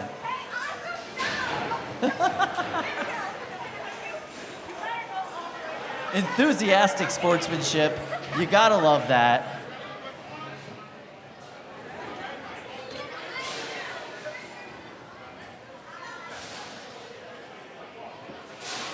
And the reward for winning that matchup, next round, Cookie Crumbler and Kate Oyster have to face Caldera. I don't know about a reward. You got to fight Glenn Boxell. That could go any which way. Oh my goodness. It's funny, I was talking to Kate a little bit yesterday while enjoying one of the delicious cookies she brings to the event. And her dad was telling me about all the upgrades that they made to the robot. Kate told me, yeah, the first time I looked at this upgrade system my dad worked on, I said, what did you change? And he said, literally everything. She was like, cool, didn't notice, have a good one. Out of the oven and into the fire. So excited. Kate's drive style is so much fun, and Kate's victory dances, so much fun. You gotta have a little bit of joy. A little bit of excitement in this sport. All right, we're gonna go to Gwen cage side. Gwen, what do you got for us? I've got quite the cookie monster here, if I could say. I've got Kate Oyster here with Cookie Crumbler, off of a great win against Aquila. Tell me, you've been away for a while. What were you most looking forward to about coming back today? Oh my gosh, okay, I just absolutely love the environment. I love the people that are here, and I love the atmosphere. There are so many competitions where people are like so mad if you lose, and here it's just like, oh my gosh, I lost, let's go, that was awesome, and I love that environment. Absolutely, and it's such an infectious energy too. I saw you just bouncing during the count out. That kind of contagious energy is exactly, it's such a lovely thing to have between builders. Absolutely. Yeah, so you got Caldera next. How are you feeling about that? What changes are you gonna make? How are you gonna configure into that one? Pray, probably. We're probably gonna take it apart, take a look, and make sure nothing is damaged. From there, just honestly get it ready to go and pray, yeah. Well, best of luck against Caldera. Can't wait to watch that fight. All right, we are getting ready for more action coming your way. Kate Oyster, what a delight. A delight. A delight. That bot worked beautifully in that matchup. So much fun. And those upgrades pan off. We're going to see how Cookie Crumbler does against Caldera next. Glenn Boxell's coming in at the number 2 seed in the beetleweight weight class right now for a reason. He likes to slowly eat his cookies, make them crumble slowly, take them apart, pick them apart. Okay, it looks like we are loading in right now. This is going to be B-Force taking on Synthesis 30. I love the idea of this matchup. Synthesis 30, no stranger to taking on multi-bot configurations. B-Force, powerful hub motors, tracked wheels. This is the most Maryland robot combination you've ever seen in your life. And to call every moment of this 30-pound action, we are going to go to our combat robotics experts in the play-by-play booth. Ricky, Dima, take it away. So glad to be injecting a bit of Maryland pride into Cage 1 right now. Team Honeycracked, in this case, Cody Graham from Lexington Park, Maryland, the team captain for B-Force. This is a wild fight because you have one of the heaviest hitters in the 30-pound class going up against robots that weigh quite a bit less. So you're going to have robots flying in the air with every single hit that Synthesis 30 delivers, and you're going to have B-Force trying to swarm their opponent and deliver lots of little hits that do a cumulative damage over the course of the fight. We don't see a lot of roof shots in the 30-pound bracket, but fingers crossed. This is the moment you would see them, a multi-bot being chucked by one of the biggest spinners in the game right now in the 30-pound class. I have the authority to say today, Pride Month includes Maryland Pride. 4, 3, right. I love it. 2, 1. Fight, robots, Way fight. we go. Everyone up to speed, nice and quick. One half of B-Force struggling to get out of the arena wall, and then the The other half being chucked Here into we the go. wall. You can't run into the fray without your teammate because this will happen. Tremendous amount of damage, and now this half of B-Force isn't moving at all. Those are bits and pieces being shed like a husky in the summer. He is making the weight difference apparent, and now he's bashing them together. He's juggling. He's a court jester. Look at these pieces going flying. They're being shredded. Team is sort of discussing what's happening and whether or not to tap out. Look And there at it the is. battery just dangling, sitting on the arena floor as the robot sits on its head in some sort of deranged yoga pose. Corey Nason is on a tear as usual. Not to hype him up too much, but that is my job after all. What a ridiculous outcome. Vertical sort of roundhouse kick, just haymaker after haymaker, completely disassembled both halves of B-Force. It's amazing that they still look like robots at all, considering the size of the pieces that were ripped off of the components. Well, it's not like the pieces were like chewed up and bent and then they came off. They just came right off. Let's take a look at this replay. I want to see some of this action over again. You can see one half really struggling to get out of the starting corner. The other sizing up the opponent, and, you know, kudos for having the bold energy to go head-to-head with an opponent twice your size. It did not work out for them. It wasn't well advised, but they did it anyway. Over and over again, because what else are you going to do at this point? Yeah, here's the death sentence where he was bashing them together and just keeping them both in the corner. Really impressive to be able to keep a robot in the corner in the big cage like this, but two at once? Man, Corey is a master at driving. Just a wild amount of juggling. It was truly effortless. The ability for Synthesis 30 to throw the opponents up into the air just over and over again. It didn't even shrug. You can see that's an armor package there just being picked up, held on by spacers. They use these sometimes in design. And look at here, you can see those silver kind of cylinders on either side of the robot as it's being picked up. Those are aluminum standoffs that we call spacers or standoffs. And they, oh my God, the battery is just shredded. They're being very careful. See the wires being held apart by our competitor's hands here, by Cody's hands? Yeah. That's important because any of those wires touches another wire, it's an instant fire. There's a lot of energy in that battery, and it will all dump into itself the moment those wires cross and short. So you got to handle that very gingerly, very delicately, very carefully. No, these are engineers with enough experience to know that they know how to handle these situations and these robot parts with the care and delicacy needed. Delicacy, that's the wrong word there. That's a noun. Since the Synthesis 30 looked at that and treated those batteries as a rare delicacy, like some sort of internal organ meat that, you know, they only eat in the most elevated culinary settings. No, yeah, he was eating like Cornish game hen hearts there, mini bots, multi bots. If you are driving a multi bot, I would encourage anybody to not run in without your teammate. It's like playing any co-op game. Don't go in alone. We have teams for a reason. Yeah, never split up in the horror movie funhouse. It's just step one to a bad day. So I think with that, we might have someone to jump to with some more information on that fight. Jake and Kyle, in fact, are the people that we are jumping to. Jake, Kyle. Thank you so much. Yeah, I wanted to talk to you, Jake, about strategy when you're facing off against a multi-bot like that. It's something Corey has just dialed in. It seems almost intuitive to him. What's he doing to kind of parlay those double attacks? Yeah, Corey Nason just has a reputation at this point for fighting multi-bots. He's got a great wide robot that's able to isolate each opponent.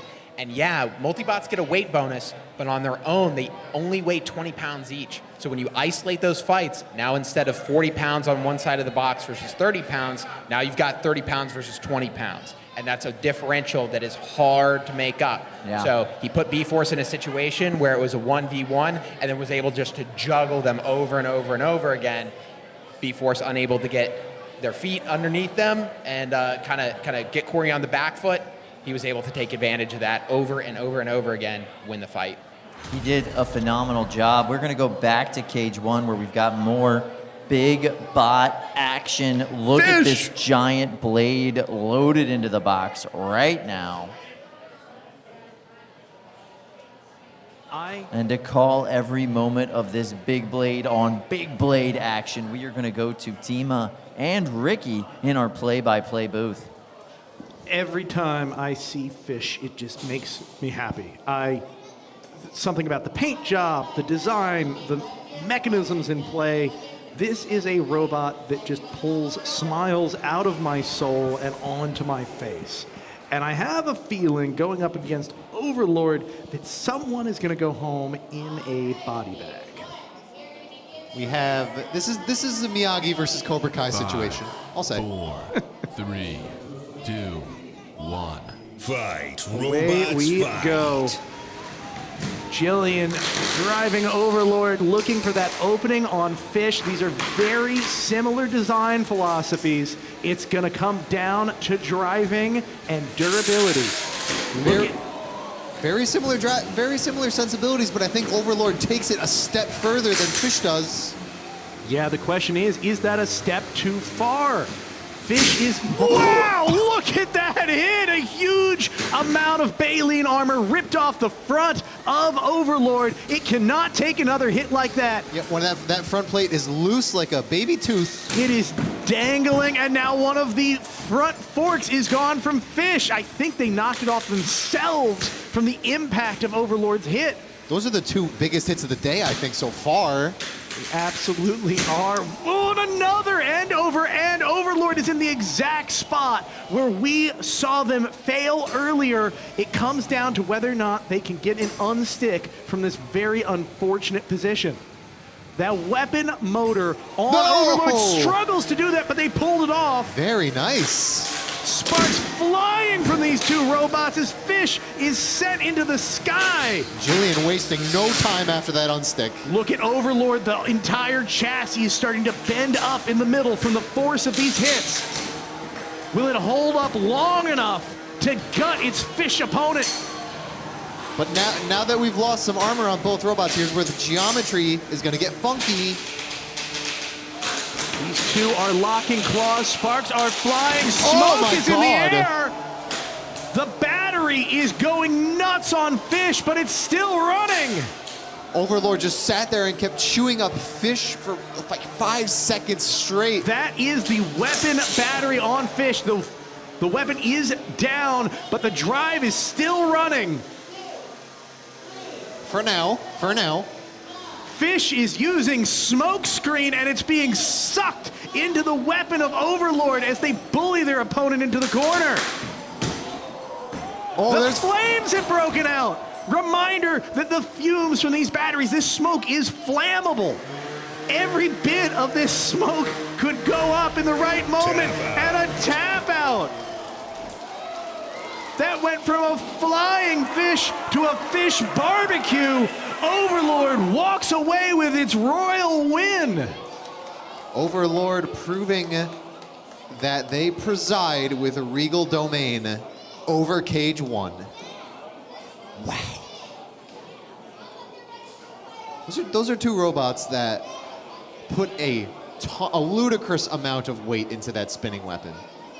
Crazy impacts on either side for the entire fight. But Overlord had some really crucial moments where they were able to just rack it up.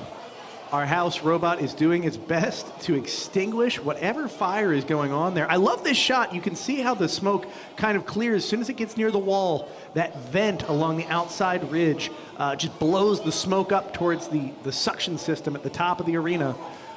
This fire might go on for a little bit. You can see this latest blast of smoke. It's reached another cell in the battery. So you tend to have this kind of cyclical nature.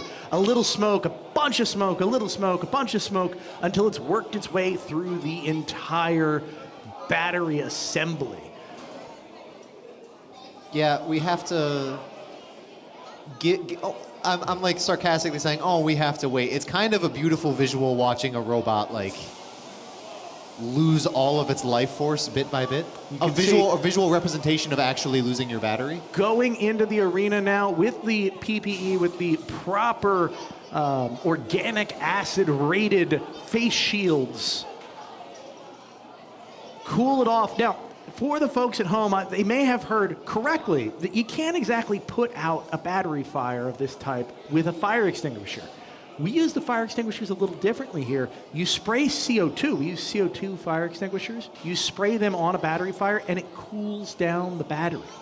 That doesn't exactly put it out in the way carbon dioxide usually does, but the cooler you get it, the faster the fire will put itself out. So that's the logic between spraying it with a fire extinguisher, even though it is a lithium battery. It's one of the few ways you can even cool the battery at all when it's on fire. That's what I was mentioning with Jake earlier. Like, we have the sand buckets, but those don't actually cool the battery down. It dissipates the heat that it's giving off. Well, it's funny, the sand buckets, if anything, concentrate the heat. They don't conduct heat well, so it can keep the battery hot longer, but it's in sand. Yeah. And the sand is relatively inert. And back in the old days, you used to put a battery in a metal bucket or a plastic bucket, and it could melt through the bottom of the bucket. That's why the sand is there, so you can't melt through sand. So we are going to head over to Gwen. Gwen is cage side with all of this ruckus and commotion. Gwen, how's it going? Pretty great. I'm standing next to royalty itself, Jillian and Lyndon, the bot barons, coming off of a massive, massive slugfest against Fish. That was a crazy, crazy match, a lot of back and forth. Taking some big hits, but dealing them out even bigger going back. What did it take to get Overlord to the point where it can do all this? Yeah, it's all about the continuous upgrades. We had new configs, we had new batteries, we had new ESC for this time around, and it's knowing what hardware is going to be consistent enough to get us the win. And it turned out this time that it was plenty. So all of these big, big hits, what changes when you take a big hit, and how do you recover from that and sort of get your footing again before charging back in? You start watching what parts are breaking first and start resetting, knowing I can't lead with this side anymore. I have to lead with this side now. I noticed the front plates going, so I was angling them closer to the other side, and then just trying to get as many big hits back in. Well, yeah, fantastic job with that. Looking forward to seeing what other kind of destruction Overlord can deal out tonight. So great job, and we'll throw it back on over to Jake and Kyle. Thank you so much. I am standing by with Jake Hoffman, one of our resident combat robotics experts.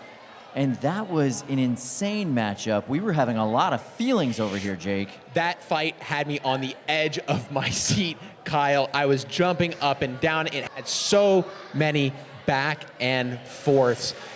You know, a lot of these fights start out 50-50, you know.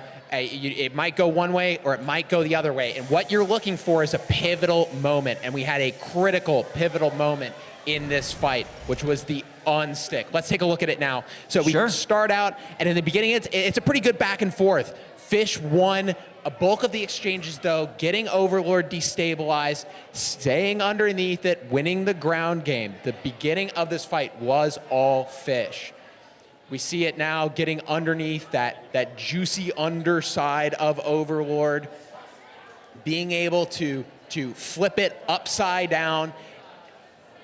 Yeah, that did a lot of damage right there with the baleen flying off. That baleen not being there anymore, you know, that's a big advantage in Fish's favor. You're looking for that pivotal moment. Like I said, you know, it could be a fort flying off, it could be damage. For us, it was Overlord being upside down. That was the pivot point.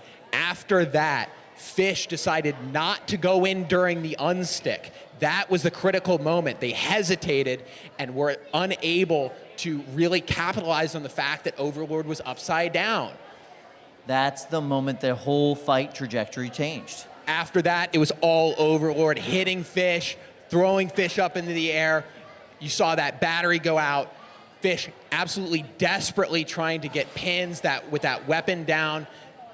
You can see it trying to push into the walls, push into the rail, but it was unable to with Overlord's weapon. That fight was going one way, and they made a decision, and it flipped the other way.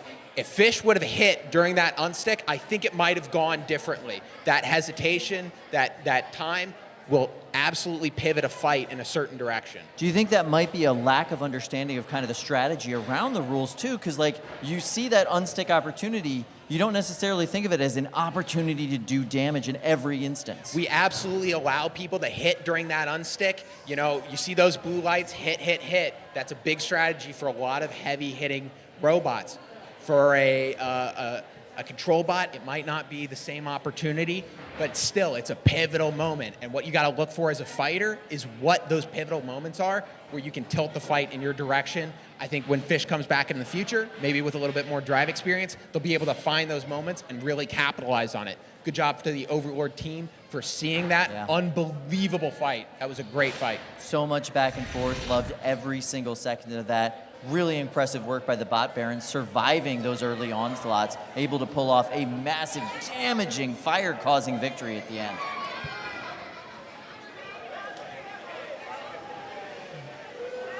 All right, we've got Red Storm versus Makabot coming up next. Two of the best bots in this weight class. Very excited about it. Very different design strategies on this one.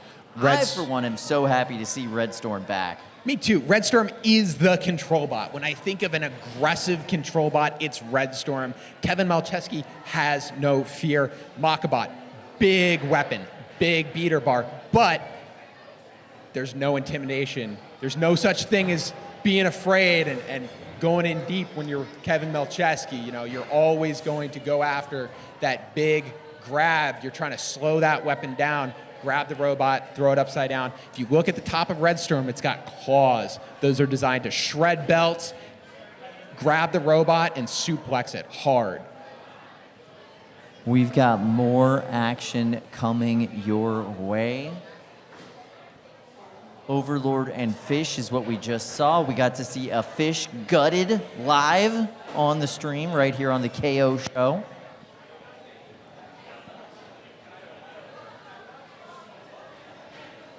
What a show it's been so far. And Ricky, Dima, tell us what we got coming up. We have maybe one of the most iconic control bots of all time. Maybe just the control bot in Red Storm versus Makabot. Not a control bot by any means. Absolutely not a control bot. The one thing that they sometimes control is the airspace over the arena floor with their opponents. They are all aggression all the time in a very kinetic sense of the term. But Red Storm is probably the only robot that can not only go up against a robot like Makabot from a control standpoint, but can potentially shut down the kinetic energy of Makabot. We've seen it use those claws to do that in the past. It's not for anybody who hasn't seen Red Storm fight. It's a control bot, but it's not a lifter. It's a grabber, and it will grip your robot and suplex it behind itself. Suplex it, it will shove you into arena walls with enough speed to do real damage. And the other thing that I really want to know if it's going to play out in this fight is it can grab a spinning weapon. So sometimes a robot will go up against Red Storm and have a weapon spinning at 200, 300, even more miles per hour. And Red Storm, rather than shying away from this, will simply close its jaws around something with the energy of a high power, well, several times the energy of a high power rifle, and just bite it in a way that shuts it down. Now, that is a bold move. We don't always see that from Kevin, but that ability is always in the back of your mind. When you see these robots go head to head and like lock horns, and you're wondering which robot is going to hit the other and which one's going to come out in a positive way, this threat is always there for the kinetic energy robot, for the big spinner to say, yeah, if he really wanted to, he could just stop me. So this is kind of a driver-to-driver matchup. Kevin Milcheski on Red Storm versus Max Renas on Makabot. I'd say they're both fearless, but one of them is significantly more headstrong than the other. And the kinetic force robot, I'd say, is the more stubborn one, the more headstrong one. They're both equally aggressive, but Red Storm is a bit more calculating because it has to be. It has to set up a suplex. It's setting up a particular move very often. It is. That's not wrong whatsoever. I want to give you a yes and to that statement. It has so many options. Yep. Red Storm is waiting for those amazing moments, but it has amazing moments coming out the yin yang. Like, it's every which way it can go with its strategy and still take advantage of these opportunities that are given to it. So does that mean if it's locking horns, it can clamp down? Maybe. Does it mean if it has a straight run, it can push someone in the wall and do a slam? Yes. If it comes from behind, it could pick you up and slam you. These are all the variety, the cornucopia of moments that Kevin Milcheski is looking for with Red Storm, and he can capitalize on almost any of them. He's got that skeletal-looking design almost, but I've never seen that lifter take enough damage to go down. Well, it works because of the skeleton approach. When you have a skeleton approach, each individual bone, if you will, of the skeleton can flex and bend and move a little bit. Whereas if it was all one big piece, one thing goes down, everything goes down. Potentially, yeah. So it has some compliance built in. It can bend without breaking, and that's what makes it so durable.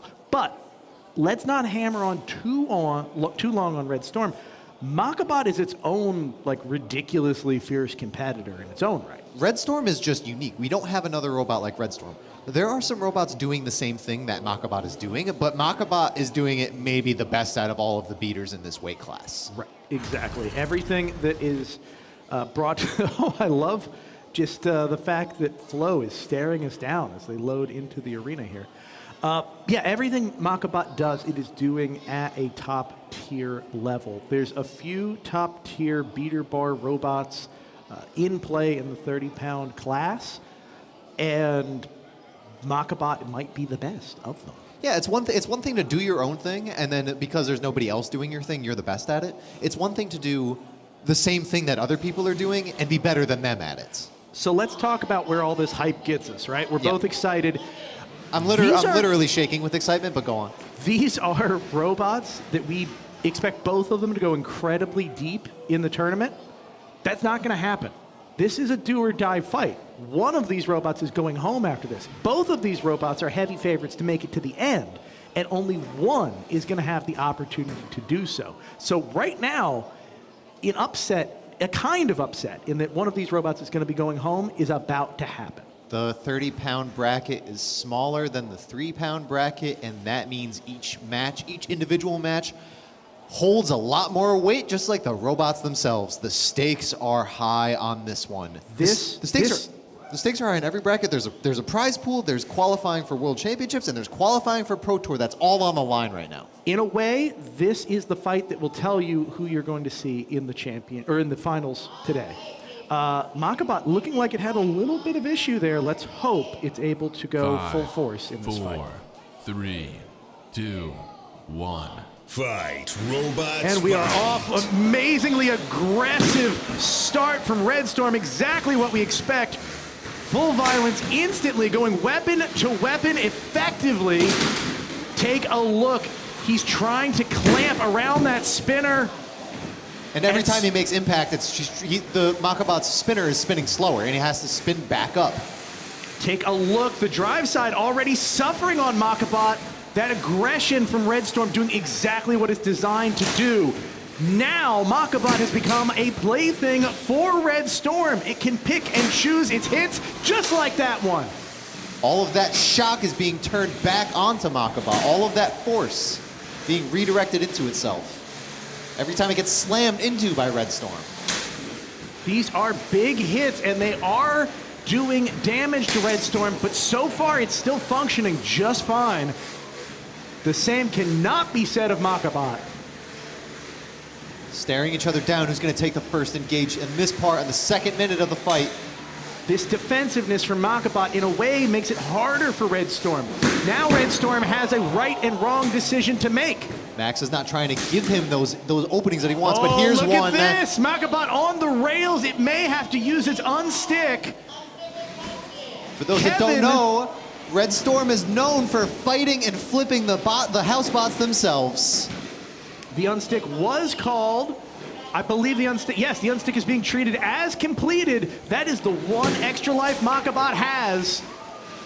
Another situation like that, another putting on the rails situation, and they are going to be done for. Take a look at this. This is the suplex moment that Kevin is looking for. He's trying to get that grip. Not only that, he's trying to shove Makabot into the arena wall. If he does that, a massive amount of kinetic energy gets and there's the suplex! Let's see some judo. Makabot is upside down. It's not moving. It's not twitching. Its weapon is not spinning. Max Renats has a brown belt in judo, but maybe he needs a black belt if he wants to tangle with Red Storm. That is it, Robot fans. Red Storm walks away with the knockout. Makabot, Max Renas is going home, and Kevin Milcheski punched his ticket into the tournament bracket. He's won a first place finish back in September 2023. I think he wants another one. You can tell when somebody's hungry, right? You can tell when somebody's hungry for that victory, for that first place. Take a look, cage side competitor Jonathan Schultz leaning over the shoulder of Kevin Milcheski, being the backup in this case. You wonder if that came into play. There's just so much talent supporting Kevin at every turn. Let's go right into the replay. It is that aggression right off the bat. Little detail I love to see. That was such a big impact that there was a glowing hot edge to the weapon, the spinning weapon of Makabot for a few seconds after that first exchange. Like tempered steel. Exactly, tempered steel is it. Then you can see Red Storm is taking it very carefully. As soon as Makabot is on its heels, it can afford to be careful and pick its shots for moments like that. The big suplex of the night, end over end, and whether by coincidence or by well-delivered skill, that disabled entirely not only one of the drive sides, but the weapon system on Makabot, and that made it impossible for them to recover after being inverted in the arena. It wasn't just genius positioning. He also has what I would say is really impeccable fight timing. If you are boxing, if you throw a punch, you're not using that hand to guard, and there's a moment where you have to pull your hand back. He was being really careful not to grip if it was a bad grip, because if you grip down and you don't really get the clamp that you want, you have to unclamp and find it again. Exactly. It's wasted time, and time that you cannot afford to waste. You were saying earlier that Kevin came in here hungry. This is the second year, if he succeeds, that he will be taking home a dumpster in the June NHRL tournament. I think he's trying to turn this into a trend. Speaking of trends in the making, let's head over to Gwen. Gwen, what do you have for us? All right, hey folks, thanks so much. I'm here with Kevin Milcheski of Red Storm, coming off of a fantastic KO against Makabot. Tell me, when you drive a control bot like that, a lot of people think lifter, they think it's just gonna sit in a corner and wait, but you take the fight to people. How do you pick your targets? How do you really keep up that sort of aggressive, high, heavy metal driving? I like to start the fight going after the weapon, because it's actually weapon on weapon hits, my weapon versus theirs, except mine's backed by the floor, so I kind of tend to win that. So the objective is to damage their weapon early on, and then from there, control the flight, get them stuck upside down, get them stuck on the walls, that type of thing. Absolutely, and we saw a great example of that throughout this fight, grappling onto the beater once it was net down, grappling onto the drive sides. Are there ever times that you struggle to get a hit or struggle to get a perfect lift and you have to adapt on the fly? All the time, right? The robot never drives exactly straight. The other robot's always doing something. It's always adapt on the fly and figure out what's going on and what the best next thing to do is. Sometimes it's lift, sometimes it's run away. A lot of times I just go straight up the gut. You know, whatever works, you just keep trying things until you find what works. Yeah, fantastic point and really well said. Thanks so much. Kyle, Jake, it's all yours. Thank you so much, Gwen. Okay, so watching that fight with you was very interesting. Kevin is the master of the smash and grab strategy. What are some key moments in that fight that you saw? One of the ones you mentioned that I wanted to go into was the duck early in the fight, and then that suplex moment later on. So what happened in that fight? Kevin's got a robot that you can do a lot with, and with a lot of options, You need a really high fight IQ to drive it. Kevin is so creative with when his lifter's up versus when his forks are up versus, now I can do a box rush. Making those decisions in the moment is so difficult. Kevin is such a good driver because he can quickly adapt from those moments. You can see his robot get back over, self-right, where Makabot was on its head, Red Storm's back over in fighting position, and that's the pivotal moment there. Suplex, even though Makabot's got a drive side still working on its head, it cannot drive, and Kevin knew he won that. His fight IQ is so high. He knows how to drive that robot well, he knows how to change it up on the fly, and he knows his strategy. I gotta say, my favorite kind of attack in fighting robots is a good suplex. There's very few moments that have so much hype in my heart. I just love it so much. Kevin's one of my favorite competitors here. 30 pounds ain't nothing when it's in the air. Amen to that. And one thing I will say is Kevin did not really go after the house robot nearly as much as he normally does in these fights. Didn't have to, got the knockout win. Absolutely. Kevin's capable of so much, and making it up on the fly is his best offense. It is incredible to watch him throw his robot into situations that other people would shy away from. Kevin don't care. All right, we are going to call this fight cage side. I'm very excited about this one. Colossal Avian. Colossal Avian from Illinois. They're taking on Craig Danby and his new offering. Oh, no. They're looking to bring that hammer saw down, and they're doing it. Yeah, that was vicious. Absolutely devastating moment there. Riot is just, tap out. Craig Danbury not even making it out of the corner. Colossal Avian able to keep Riot in the corner and just keep it there. Keep it there. This is my box. Colossal Avian team always brings a lot of big changes, big design changes whenever they come. This is a new weapon profile for them. But wow, what a moment just taking it right into that top plate on Riot. Riot, it seemed after 2 of those hits, just did not want any more of that smoke. Colossal Avians, absolutely. We've been highlighting robots that have a lot of options. Red Storm is a robot with a lot of options. Colossal Avian is a robot with a lot of options. They've got those forks in the front. They can control, keep their opponent in the blue corner, and then bring that fast weapon down either as a vert or as an overhead attack bot. It's so hard to plan for when your opponent knows how to drive their robot and has a lot of options at their disposal. Little replay action. You could see the first pin and missed right into the plywood with the weapon on that one, so they had to reset. Boom, right into that center plate, the connector between the 2 sides of the robot. And they already knew they won in that moment. They hit some critical component. When your robot is that tight and compact as we saw with Riot, almost every spot on that robot is a potential kill shot. They bring that blade down on anything, it's going to go poorly for Riot. Go well for them. They bring a laptop down when they fight. That's how you know. That's intimidation right there.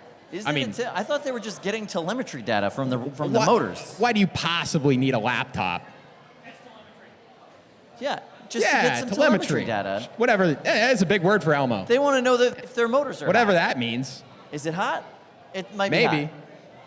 All I care about is if I'm spinning, I'm winning. All right, we are now loading into cage 2 for some 3-pound robot action. And to call every moment of this frenetic fight, we're going to go to the play-by-play booth with Dima and Ricky. Let's go. Thank you, Kyle. There are so many new robots in the entire pits today. In every single bracket, there's new robots in 3s, 12s, and 30s. But here are some fan favorites, some NHRL classics. We have Berserker with the horns, if you're curious which one Berserker is, and Stress Concentration. These are 2 robots that have a lot of fights under their belt, a lot of really good fights. This is going to be really interesting. This is vert to vert. It is vert to vert. I don't know how much cooler Berserker can look. Every single event it shows up, I'm just more impressed with the aesthetics, and I know I should be talking about the killing potential and the damage potential of these robots, but golden horns. They look so cool, Dima. It's not just horns. They're really beautiful horns. They look like Diablo horns. And 5, they work. 4, They function. We'll get to that in a minute. 2, 1. Fight, And we're robots, off. fight. Take a look at this. Stress concentration struggling right out of the gate, and on its head, Berserker taken for a ride. It's a consequence of the design. That's one point where it gets stuck on the corner of itself like that. Take a look at the long forks that Berserker is using today. Very strategic choice against a robot in stress concentration that has had trouble all day. I remember Berserker sort of foregoing the ground game entirely, but today, these long forks in the middle have been really working for With it. Berserker upside down and stress concentration taking advantage of it. That's the big hit that Berserker wants. Parried into a second set of hits, a third set of hits, a fourth set of hits. That is the combo they need, but now they're on their head again. Stress concentration has a locked up drive side on the right. Not what they need right now. One good hit from Berserker is all it would take to deliver a fatal blow. But now these long forks are acting against it. It makes it very hard to line up the sort of striking deep strike that you need to take down stress concentration, and now they're hooked on the arena wall. They can't get back on their feet. There it is. It took a lot of time, though. That could have been deadly if stress concentration wasn't struggling so hard themselves. Weapon to weapon, small amounts of engagement. Berserker still searching desperately for a kill shot. Yeah, Berserker is not looking to take this to the judges. They are clearly looking for a KO. Stress concentration having a hard time. Just the shape of Berserker's weapon keeps kicking stress concentration onto its head after each hit. But here's an opportunity. Berserker is not taking its time getting situated. It didn't really have a lot of time to waste. Oh, Beans, we're both stuck, aren't we? This is tough. This is tough. But now Berserker has locked horns again with stress concentration, pushing and bullying, looking for the opening. But they're not going to get one like this. They have to back off. That is the downside to this fork configuration. Oh, we may have an unstick situation. Yes, they are able to unstick. All it took was a little backwards movement. That's the trouble with these long forks. If you hook them wrong, no amount of driving skill can lead that engagement to a big hit. Mark Kansberg really searching for an opening with Berserker. 20 seconds. I'm not sure he's going to be able to get the KO in time, but firmly in the driver's seat when it comes to the judge's decision, in my opinion. Yeah, we will be going to a judge's decision here. But I think this is, as you mentioned, very firmly in Berserker's favor. However, what a weird spot to leave the fight. Both robots inverted, neither robot in great shape there. Stress concentration struggling hard. Berserker struggling a little less hard. Weapon still spinning full force, it sounds like. Both of these robots took damage in this fight. Obviously, the damage on stress concentration a little more intense, but Berserker did not get away unscathed. They were going to have repairs to do if they walk away with a win. Yeah, it's not just we take the robot upstairs and then 30 minutes later we're back down. We got some work to do. No, that's also the kind of fight where so many, what I like to call chewing hits. Yeah. Where it just kind of grinds away or it takes pieces away. All those parts in an ideal world would be replaced before the next fight, but you don't have all day to do that. So you're going to have to pick and choose more than likely which of these parts have to be replaced, which are the most high value parts to be replaced. What do I do in this situation? Of course, I'm saying this as though Berserker is guaranteed a win. They're not. This will go to the judges. We're not those judges. And we are not those judges. I paid my dues as a judge once upon a time. It is a tough job. It is certainly a lofty job. They're talented folks, but it is strenuous. And I do not envy them when a match is anything other than a very obvious win. Now, I will say I don't think Berserker has to worry too much. I think they did take this win, but it's not a blowout. And anytime it's not a blowout, we need to be careful to wait and get that official feedback from the judges. Yeah, especially towards the end. Both robots kept getting stuck on the corners, on their heads. I wonder what the robot fighting fans in the stands thought of that fight. That was a veritable slugfest, but we have more action coming your way. Don't fall asleep, guys. They're just getting their rest in between fights. It's a good idea. Got to keep your energy up for labor. We're not even close to done. We are fighting until there is a last robot standing in all 3 weight classes. We are here all day, folks. That's a beautiful sign. Good job drawing the Brett logo. I love the logo, don't we, folks? Let's head back to Jake and Kyle. I think they've got a little more for us. Jake, Kyle. Quinn Curry. Thank you guys so much. We are here to call this action cage side. This is Quinn Curry.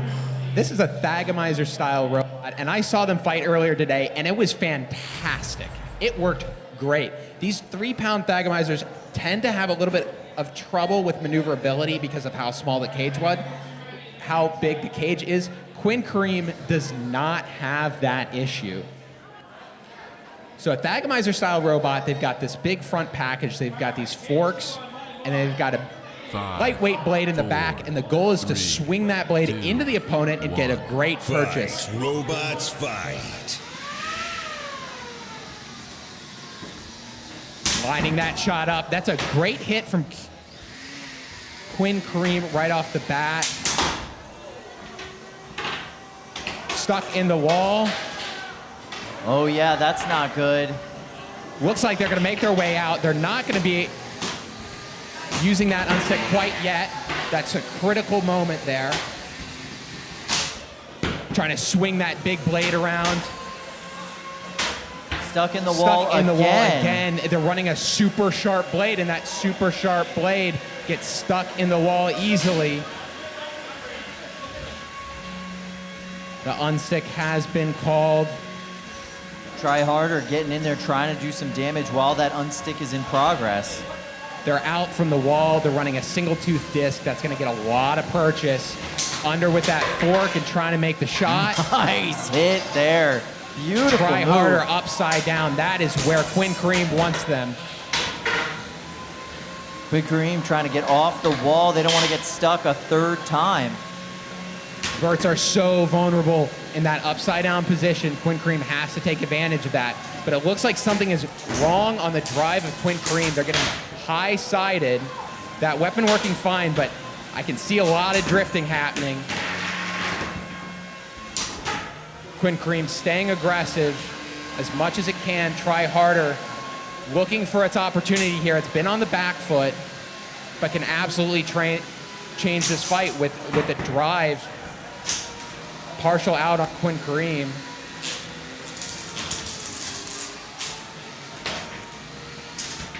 Try harder going in hard. Oh, and that's a huge roofing. Shot. Who lived, who died from that? And it looks like the weapon is down on Quinn Kareem. That is not good. That is not a good position. Now they're not out of options. They're going for pins. They're going to use that front package there to get underneath. But Try Harder's looking good. It's in good shape with 45 seconds to go. You could see that weapon mount bracket for Quinn Kareem is bent. The blade is completely askew after that impact. Quinn Kareem using its front fork package. We talk about robots with a lot of options. The Thagomizer style, throwing its opponent into the wall. Try Harder trying to respond to get underneath and roof it again. Try Harder had that huge hit in the middle of the fight that took its weapon down. That might be enough to change this fight. Try Harder responding with another flip there.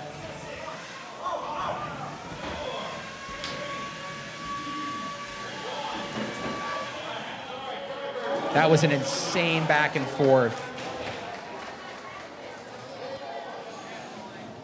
All right, so now we're heading into the prove it period. What's the prove it period? The prove it for, period is the period of time where you show the judges what works and what doesn't. So we saw that Quinn Kareem might have lost a little bit of weapon there, And if that were to spin up during the prove it period, it could significantly flip this fight. Try Harder was able to show that it had full drive and full weapon, which is going to score it a bunch of points.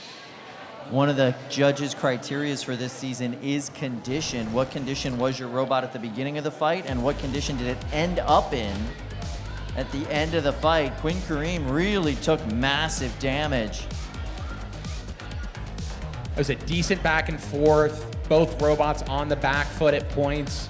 Both robots dominant at points. But the big moment for that fight was the weapon going down on Quinn Kareem. It was an uphill battle after that. And they did a great job staying on top of Quinn Kareem. Try Harder, taking that weapon down and keeping it down for the duration of the fight. Yeah, that roof shot from Try Harder, knocking Quinn Kareem into the ceiling, bending the entire weapon apparatus, was absolutely incredible. Try Harder has so much kinetic energy behind it, able to deliver that effectively with that There tri it is, bar. that's the shot. Boom. Look at that weapon after that impact. And Try Harder, no worse for the wear.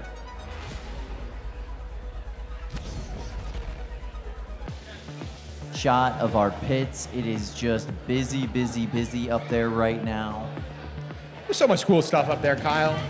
I like coming to events, and what's cool is everyone has something different that they're bringing. Everyone has something to offer, something cool that's new on their robot that no one else is doing. Every robot's got something. So great to go out, ask people what they got going on.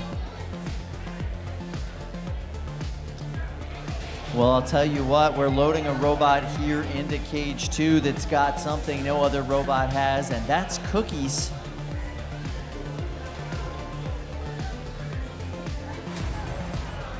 So we're gonna toss it to our friends in the play-by-play booth to call this hot cookie action. Caldera, juicy on the inside, hard crust on the outside, gooey inside, you know? So Cookie Ricky, crumbler. Dima, take us away with all of this delicious Num, num, robot num. fighting.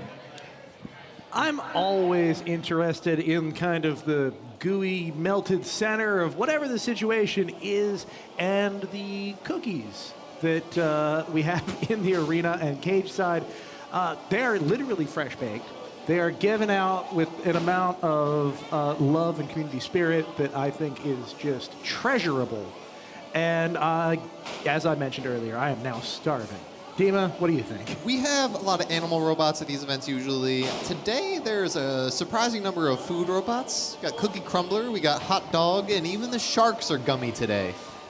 But let's see if Caldera is able to bring the metaphorical heat to be able to roast that cookie up. I'm told in a expression of that community spirit, Glenn actually lent a programmer to Kate here to program her robot for this fight where the two are facing each other in Mortal Kombat. 4, 3, Wonderful. 2, 1. Fight. Away we Robots go. fight. Wow. Cookie Crumbler very Ooh. quick out of the gate. Going wedge to weapon with Caldera and sending both flying. Oh, and the weapon is down on Cookie Crumbler. The wedge starting to get bent upwards. Yeah, the hits that Caldera... Oh, the wedge is starting to turn into a U shape, and the belt is removed from the weapon. Cookie Crumbler can't keep taking hits like this. When Caldera hits you, it's rarely head-on. It's these perfect angles, and they're getting more and more of these hits. And the wedge has been removed. That's the end of the wedge. Cookie Crumbler is now going to go weapon to weapon for the rest of this fight. Use that big hunk of hardened steel to try and deflect attacks from Caldera. Breaking Caldera's weapon is easier said than done, but it is Kate's route to victory. Glenn is hungry for a win here. He's hungry for an invitation to the Pro League and the championship with Caldera. He is going to go his absolute hardest in this fight. Look at the pieces being shorn from the side of Cookie Crumbler. There are crumbs everywhere.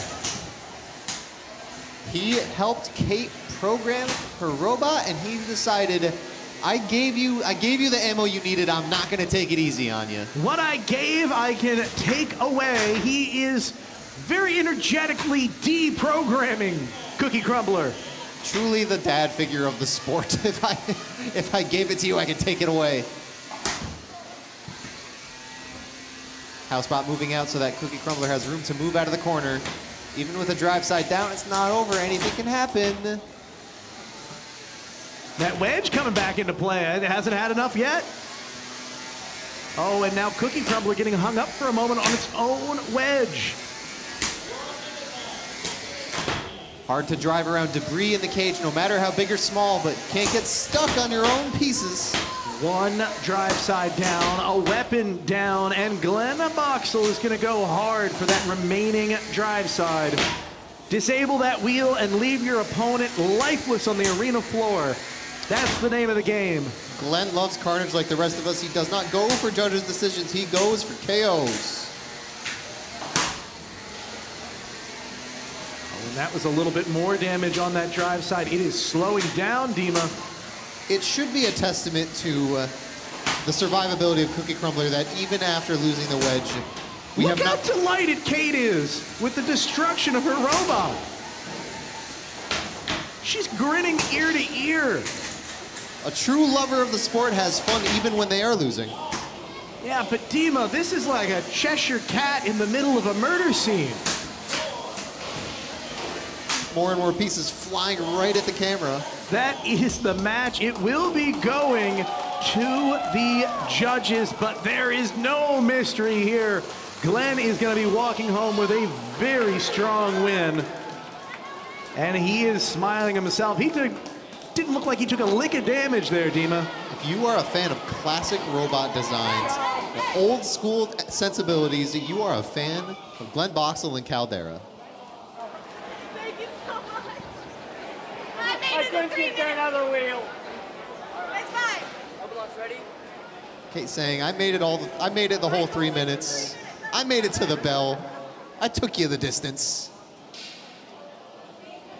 That is a fight, win or lose. You gotta be proud. There's no slouches in any of these brackets, but Glenn perhaps one of the least slouchiest. Let's head into the replay. This was a lot of action, real fast. Both of these robots went flying over and over again, but only one of them walked away with the better of those engagements, and that was Glenn Boxell and Caldera. Cookie Crumbler got progressively more crumbly as the match went on. Yeah, we saw flakes, chocolate chips coming off of that sucker, and it's not like we just saw the wedge come off and then it was, we take pot shots here and there. Glenn was really fighting for that KO, and constant pieces and shreds of Cookie Crumble's chassis were coming off that entire fight to the very bitter end. Wild how well Caldera is holding up. Glenn told me earlier he has a dozen small tweaks to this robot, and that each one of them is intended to propel him to the championship later in the year and to the Pro League. They're clearly paying off. Let's go over to Kyle. He's got more for us. Kyle? Thank you so much. Really appreciate it. Listen, Kate, when robots are getting destroyed, you often see their builders and drivers experiencing a lot of emotion. You were going through it out there, but in a very different way than I think a lot of other builders. How did you find so much joy in that destruction of your machine? Because that's the name of the game. That's what we're here for. If your bot isn't getting janked, then what are you doing? It's so much fun. And if you take it too seriously, then you don't have fun. I don't care if I win or lose. I just want to have a good day. Amen to that. Thank you so much. I hope you're having the very best day here. Absolutely. Welcome back to NHRL. We're always glad to have you. Can we get a "That's How the Cookie Crumbles"? That's just the way the cookie crumbles. Beautiful. What happened in that first hit there where the weapon went down? This is the first time we were testing the wedge, and so we didn't know if it was going to fully work or not. We were just kind of gambling and putting our money on hoping that it would. We designed this specifically based on some things we've seen having worked with Caldera in the past. So once that got bent, it was like, oh, so that's how this is going to go. All right, glory, glory, what a hell of a way to die. And you and Glenn have fought each other in the past. I heard Glenn did some help with you in the pits today. Is that correct? Okay, so at the beginning of the day, my bot's programming was just not working. The weapon wouldn't spin up properly, and we were panicking. And so we went to Glenn and we were like, hey, we don't know what we're doing here. We've tried everything we can think of, and nothing's working. And he lended us some of his programming. He sat down with us and got it to work. And it's been singing his song all day, and it just makes me smile every time, because I would not have gotten this far in the tournament if it wasn't for him. And I want to say a million thank yous to that man, because that was a worthy fight to make it to. Amen to that. Truly the dad of the pits, Glenn Boxall. You gotta love that. I can't believe he helped you get this together. He just wants a good fight, and you guys put on an amazing show. Thank you so much, Kate. Thank you. All right, back to you guys. Really appreciate it.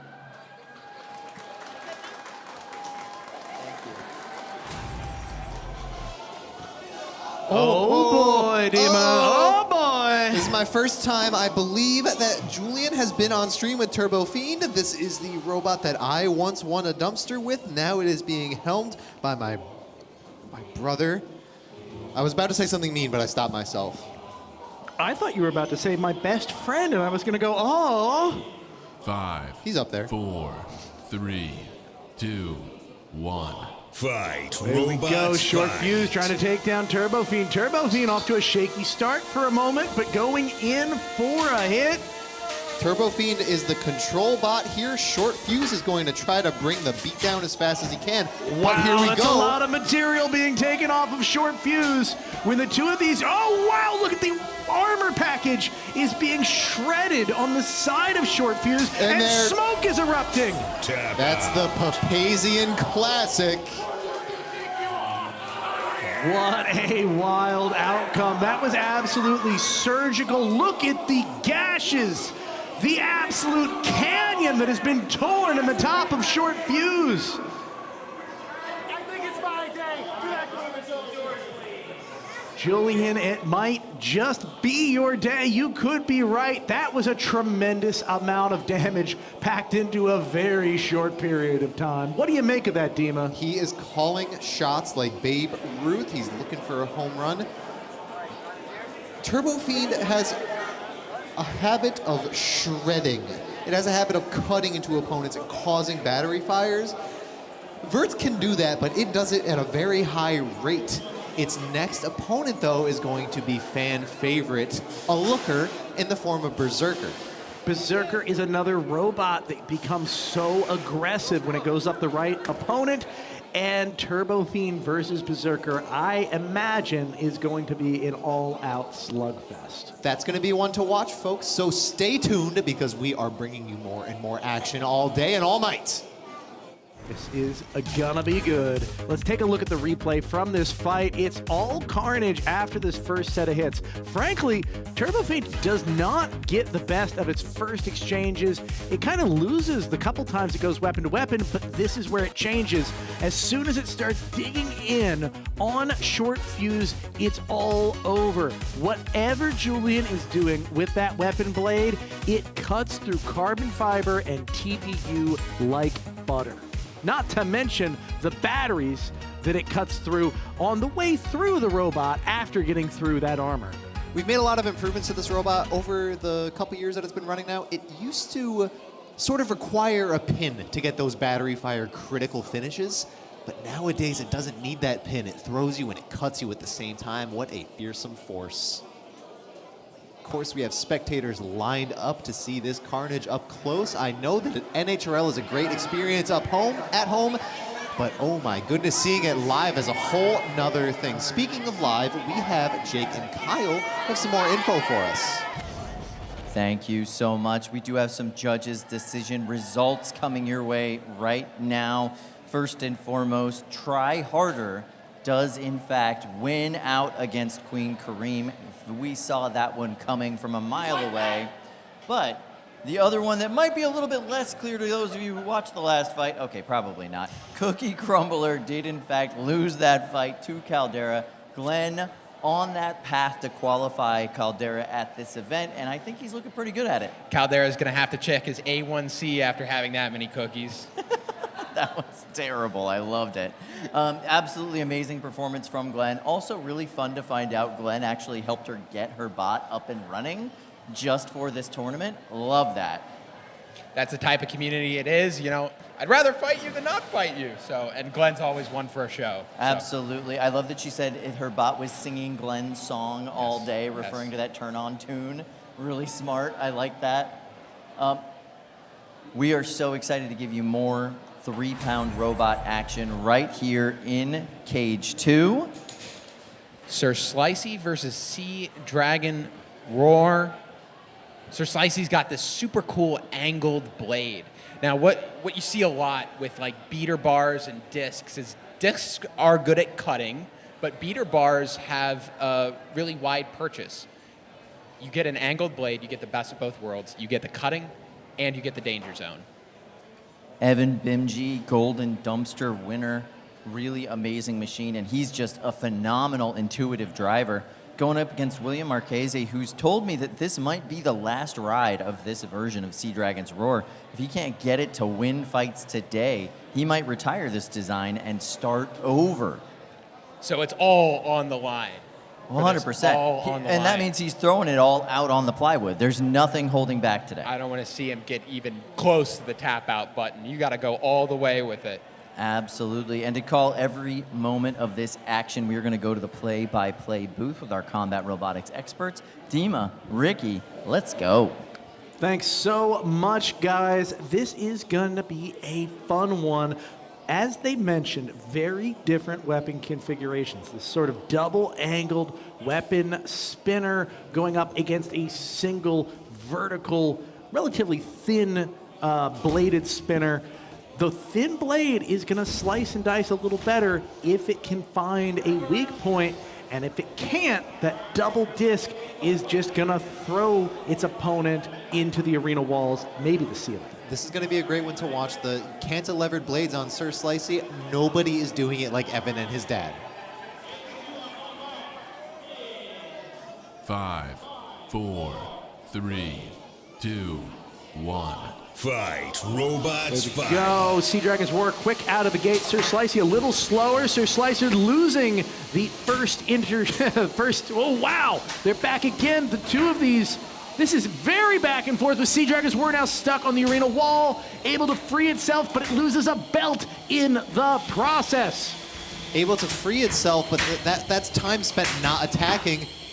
Evan wastes no time, a very aggressive driver. Not a second's worth. These are hit after hit from Sir Slicey on Sea Dragon's Roar.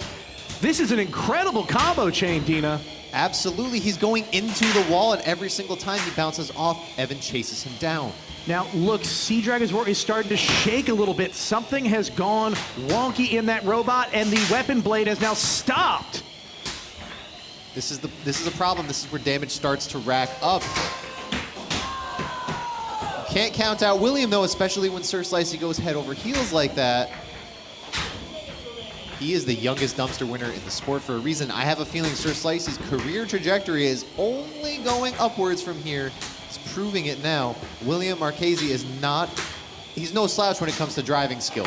For an approach that is so aggressive, it is also so controlled. Sir Slicey is getting every shot right. The amount of skill on display is phenomenal. This is why we work with our gyro rather than against it. Every time you see Sir Slicey kick up, he's not oversteering, he is aiming perfectly. Sea Dragon's Roar is starting to look haggard. You can see a belt hanging from one drive side. You can see wheels spinning. They're shredded as the countdown begins on Sea Dragon's Roar. Sir Slicey getting them back in the game, only to hit them again into the arena wall.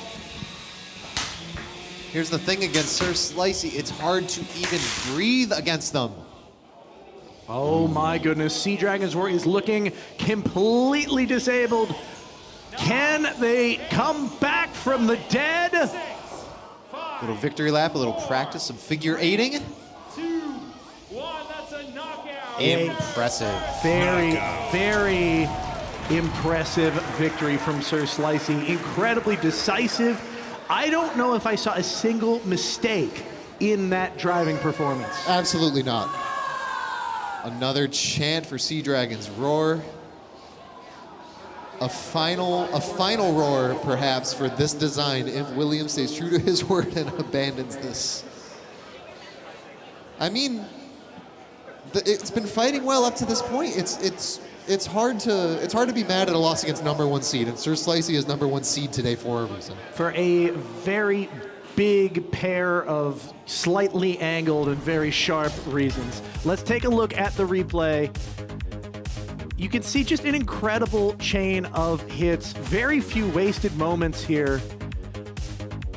There's not much more to say about this fight except that Sir Slicey was dominant throughout the match, was very tempered in its approach. It could have gone for bigger hits here, but it would not have been able to chain them together nearly as well as what we ended up seeing. No, we said it earlier a couple times. The juggles and the chains are what's really so important about this style of driving. When Sir Slicey hits you and you get tossed up or tossed forward, take a second, just one beat, see where they land, turn and drive straight at them and keep it going. Keep that chain of attacks moving. That's exactly how they draw it up. It's textbook. That's just how you're supposed to do it, especially in the 3-pound bracket when the chains matter so much more because the defense of these beetle weights. Dima, look at that. The weapon blade somehow moved enough to cut into that blue kind of middle protector you see there. It's got a chunk out of it. I do see that. And it looks as though that chunk is from Sea Dragon's Roar hitting itself.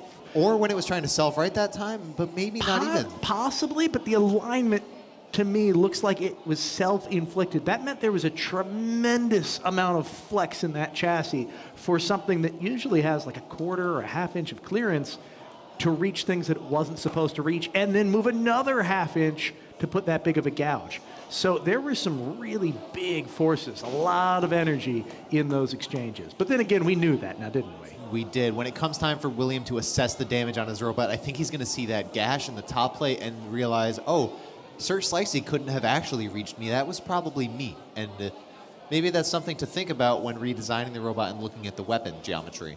Quite possibly. But for now, we are going to go to Gwen, who is cage side with more. Hey guys, I'm here with Evan and Sir Slicey. After a massive, massive win, chaining all those hits together, what's going through your head? How do you find those moments to slam together and keep up the pressure so consistently? I mean, as soon as they're up in the air, you just have to find where they land and then just be there. Yeah, absolutely. I mean, it's all about the prediction, too. It seems like you have a really good connection with this robot. You've been driving it forever at this point. Do you feel like today could be another day for you to replicate that dumpster success and add another? Hopefully. All right, well, good luck making it there, and we can't wait to see more of that run. Back to you guys. Evan Bimji, one of the youngest Golden Dumpster winners we've ever had in this sport. Absolutely amazing driver. I love that strategy. Just hit him. Just hit him. Just hit him. He is a driver's driver. Like, what does Evan do? He drives the robot. You just, wherever they're going to be, you just hit them. All right, so we are going to call this action cage side. I love 0-0. What a weird robot. It's so odd. It's got these two horizontal spinners. It's like a full-body walking robot. And the Vasquezes have a blast with it. They're used to driving control bots. This is the opposite of a control bot. Wow, that was a big hit. What you're looking for is when one robot goes to the side, 0-0 is winning the exchange. But if 0-0 gets sent into the air, Sad Octopus is winning. Exchanges like that, there. It's losing feet. This is a bad position. 0-0 is upside down. Oh, that's a tap out from the Vasquez brothers. They said no thanks. We're good. We're going back to California. We're going to go surf and play bass and relax. They got a 30-pounder they got to worry about today, you know? 0-0 is just fun. Yeah, they're just here to have a good time with that one. Look at that. Cracked the frame. Sad Octopus delivering that excellent vertical shot. Breaking that 3D-printed body in half. Bending the blade. It's a lot of damage, Kyle. Sad Octopus, just a vicious little machine. Extremely well driven. They've been here for a few events now. They've got things sorted out. Now they're crazy reliable, doing great stuff. Just a little replay action. You can see that initial box rush, and it was just all sad octopus. That's what you got to do when you've got a big spinner on the other side of the box. You got to box rush before they can spin up. The bigger a weapon is, the harder it is to get up to speed. Get across before they're dangerous. You're winning the fight. 0-0 really vulnerable when they're upside down. They're still able to spin up, but the blade's not hitting you at that optimal impact. So unique. I can't wait to see more of it in the future. Super fun design.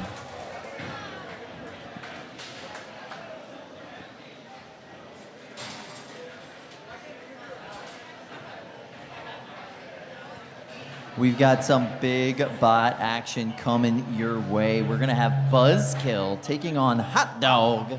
Hot Dog is a multi-bot flamethrower with mechanism wheels.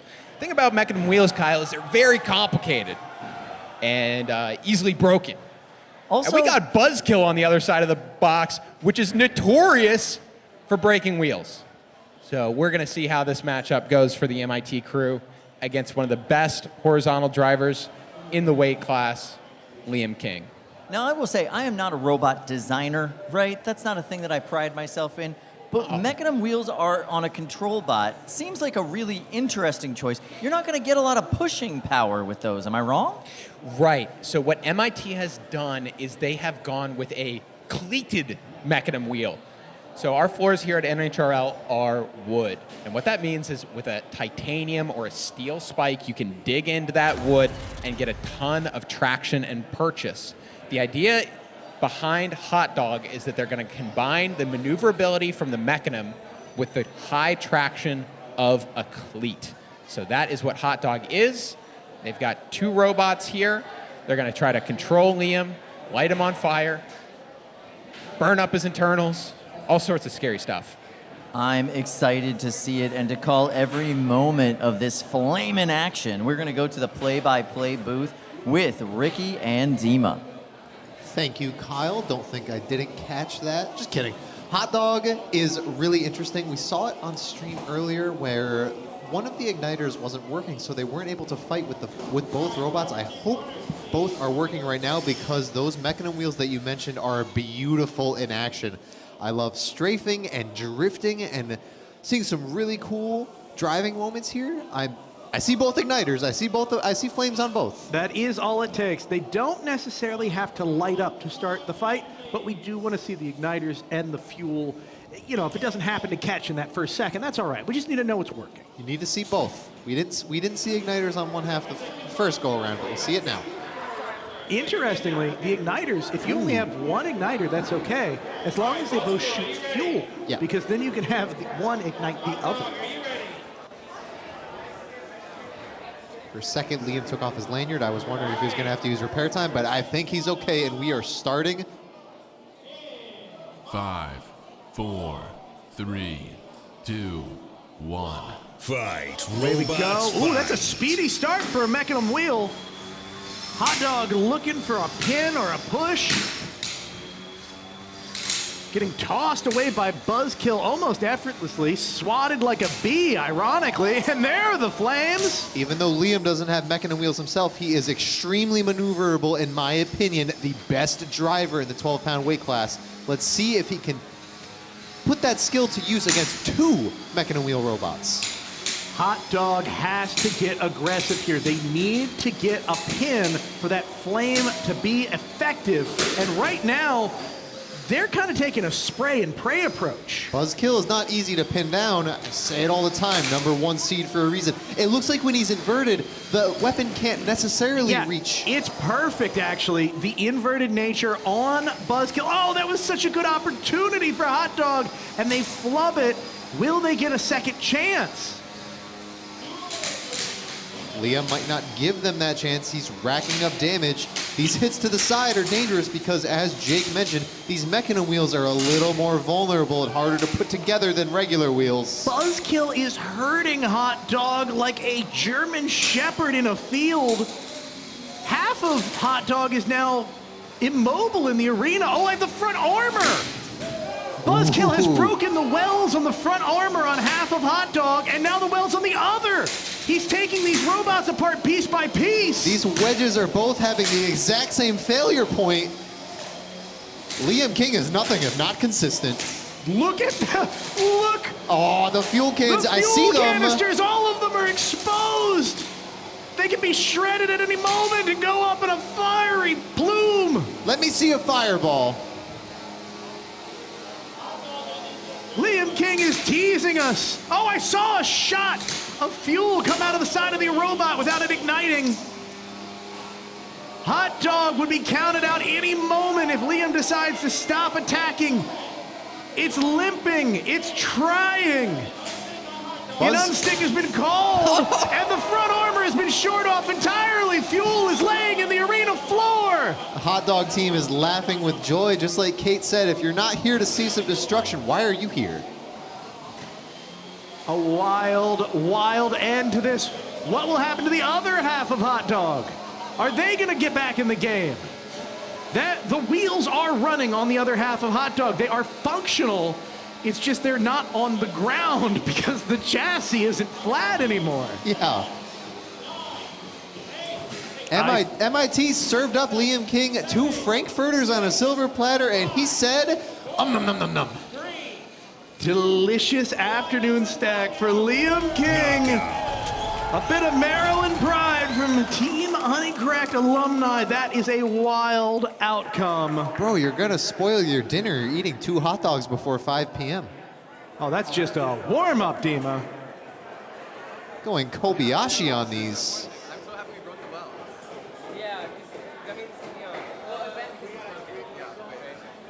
Going Joey Chestnut mode on this multi-bot. Those are the only 2 professional hot dog eaters I know, by the way. They're literally bite size. I have eaten sandwiches bigger than each half of this robot, which is saying a lot in the 12-pound class, right? These are not small robots, but they are compact compared to the rest of the field because of the multi-bot status. Let's look at what happened here. You can see we've already got fuel canisters laying on the ground. We're gonna jump back in time a little bit. These are big hits that are being delivered, just taking apart Hot Dog piece by piece. I want to remind viewers that might not know or might have forgotten, but Hot Dog is made up of armor-plated steel that's welded together. It is not a trivial effort to pull these armor panels apart from one another. It's kind of a monocoque chassis that's just been made into one piece of hardened armor steel. And Liam looked at it and said, no, absolutely not. This can't be one piece anymore. I will unweld you in the presence of all these fans. One of the keywords of the Hot Dog's design is armor. And Liam King made dismantling that armor look easy, which I know for a fact it is not. Just so impressive. I am just stunned that they escaped without a fireball. Maybe a little disappointed, but Liam is going to be walking home with a victory, and I think that will be a bit of a solace for not delivering the fireball that he might have been searching for. Speaking of fireballs, let's head over to Gwen. Gwen, how you doing? Pretty great. I've got the king himself right here. Liam, great win coming off of that, destroying 2 hot dogs like a Memorial Day cookout. Tell me, what's your strategy for going up against 2 robots, or even more than that? How does it change? So the general strategy is just to KO one of them as fast as possible. Because if you can do that or immobilize them, then you can just. It's at that point it's a 1v1 and you're 12 and they're 8 pounds. Generally speaking, I'd feel like multi-bot versus a horizontal is a pretty good matchup for me. Generally, horizontals benefit from being heavier. So. Yeah, I was able to hit him hard and, send him across the arena. Yeah, absolutely. I mean, you hit them very, very hard, absolutely, but we had so many loose butane cans in there, man. What were you doing? What we're all here for. Why didn't you hit the cans? I don't know. I'm always worried about stuff happening in the match. Chaos can happen, unpredictable outcomes. I don't want to do something that, potentially could jeopardize the match, so... eyes on the prize, I'm taking them out. Absolutely. And well, thank you very much. And best of luck for the rest of the day. We'll see you upstairs. I'm definitely warmed up, that's for sure. Yeah, okay. Back to you guys. Thanks. Thank you, Gwen. Okay, so you fought against Liam King once or twice. He's one of the apex predators in that 12-pound weight class where you like to live. What makes him so dangerous? Fast. Speed. Buzzkill is speed. When he's doing those circles, he's dominating a bulk of the arena. It's safe for him to go, but it is not safe for you to go. He was able to separate his opponents there and rip them apart. Buzzkill's weapon is its speed and its reliability. It hits hard, but those things make it lethal. Is there something specific about his strategy that makes it unique against those multi-bot configurations? He never seems to worry about that. He never seems to worry about anything, Kyle. He's a good driver and a good builder, so, you know, it's a lot to be on top. Fair enough. Yeah, he's definitely the favorite to win that 12-pound weight class today. I know a lot of people are putting their proverbial money down in that Liam King spot. Probably a safe bet, seeing the way he's driving out there today. Massive damage on those two flamethrowers. So much damage to the arena floor. Liam King, the guy to watch in the 12-pound division today. And he's all business, too. He's here, you know, he's here to win fights. All business. The other bot that is probably the scariest one for Liam to go up with against later in the day, if they do end up matching up, is going to be Caldera 12. They are loading into the box right now. Glenn Boxall, that upscaled Caldera design. Something that Buzzkill doesn't have is reach. Caldera has more reach. If it can use its blade to hit Buzzkill's front armor and peel that back, can win a fight. So Liam's definitely looking at the rest of the field right now, looking at Caldera and Sievert, two robots that are horizontals that might be able to outreach it. Caldera loading in now. Glenn Boxall, super successful in the 3-pound weight class. There's a reason why he's the #1 seed. Oh, for sure. And he's here so often. He's going up against Kool-Aid over on the other side of the box there. Kool-Aid is a very interesting wide body undercutter design. This is going to be a little bit of a testing ground for Glenn if he intends to beat Liam later in the day. Make sure everything's reliable against undercutters. Make sure his strategy, the way he drives against it, is clean. It's pretty similar. Buzzkill and Caldera have very similar strategies where they try to dominate a bulk of the arena, push their opponents into the corners and strike hard. Caldera's gone to a thicker blade. Something about 12-pounders is they bend blades. And Caldera's got a thicker one for today. 3, 2, 1. A little bit lower reach than usual. Wow, super mobile robot.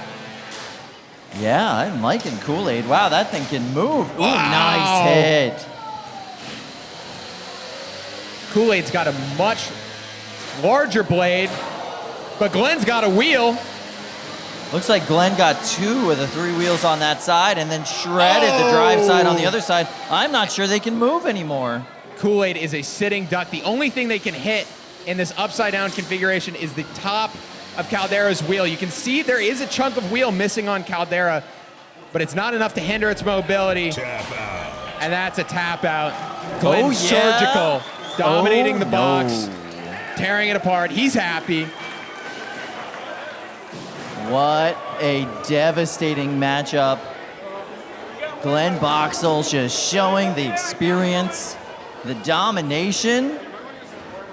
I totally expect to see Glenn later in the day, that finals fight, those semifinals fight. He's already qualified with Caldera at 12, but he's definitely looking to make a bit deeper of a run. Well, he's never gotten a dumpster with Caldera 12 No, either. no, he's dumpstered with the 3, but never with the 12. He's come in second. Look at the little itty-bitty weapon lock that Tim's putting on there. I love it. You think that's adequate? I don't know about that one, Tim. I'm sure it's fine. We have a great safety up there. Oh, yeah, all sure the stuff had to be good. inspected before it came into the arena. Yeah. Tim is a really interesting designer and builder. He's always wanting to build aesthetically pleasing, very interesting designs. Stuff that you look at it and you're like, does that work? Eventually, he does make them work very well. That robot was a 6-wheel drive. Yeah. 6-wheel drive. Very complicated. I can't really count past 2. So 6 wheels is a lot. 6 wheels is a lot. We Quick got some replay replays. here. And you can see the wheel flying off, pretty much 2 of the 3 wheels on that side, still able to move. But That's then a 5-wheel this drive. impact right there, look at that. Just boom, boom, boom, bye-bye. Now it's down to 4. You can just count the wheels goodbye as Glenn slowly picks you apart. Yeah, Glenn just slowly taking the opponent apart. Really able to chew off those wheels. Oh, that's nice that you collect dead robot parts. Glenn made some for you there. There's always plenty of dead robots parts after a Caldera fight. Extremely well done on Glenn's part. I like the design on Kool-Aid. Yeah, it's unique. Yeah, it's got that kind of wide undercutter with 6 wheels. Just that's a lot. It's a lot to count. You know, it's just a little bit too much sugar for this part of the day. That's all. Oh, we're talking about Caldera's A1C? Yeah, absolutely. Wow. She's hit Caldera and sugary treats. Kool-Aid, Cookie Crumbler. So we've got Dumb and Dumber taking on Weather Report here coming up. That's going to be a very interesting matchup. Weather Report's terrifying. It's an 18-pound shuffler, and those extra 6 pounds deliver so much more energy. It's 50% more weight. So to call every second of that action, we are going to go to our friends in our state-of-the-art play-by-play booth. Ricky, Dima, let's go. Thank you so much. This is going to be a fun one. Look at the style differentiation between these robots, Dima. These are wide boys. These are wide boys.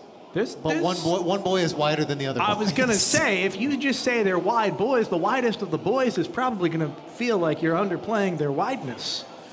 Take a look at that stance. He might be able, depending on the angle and the geometry, he might be able to fit both segments of the multibot within his outer forks. It's not impossible. So, what do we think we're going to see here? With a wide chassis like that, it only takes a couple of good hits for catastrophic damage.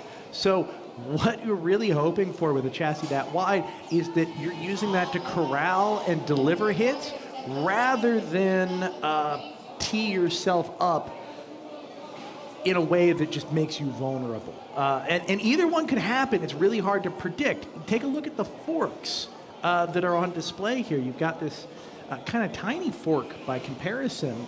Look, I don't know how that's going to play out. Do you have thoughts here, Dima? I think I agree. I don't know how the inner forks are going to play out.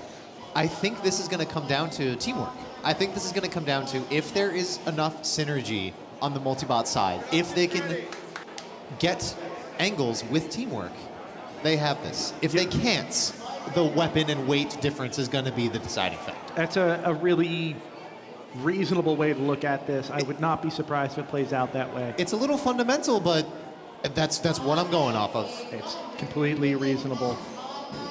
Again, this is Dumb and Dumber in the pink corner and Weather Report in the blue. 2, 1. Fight, robots, Let's go.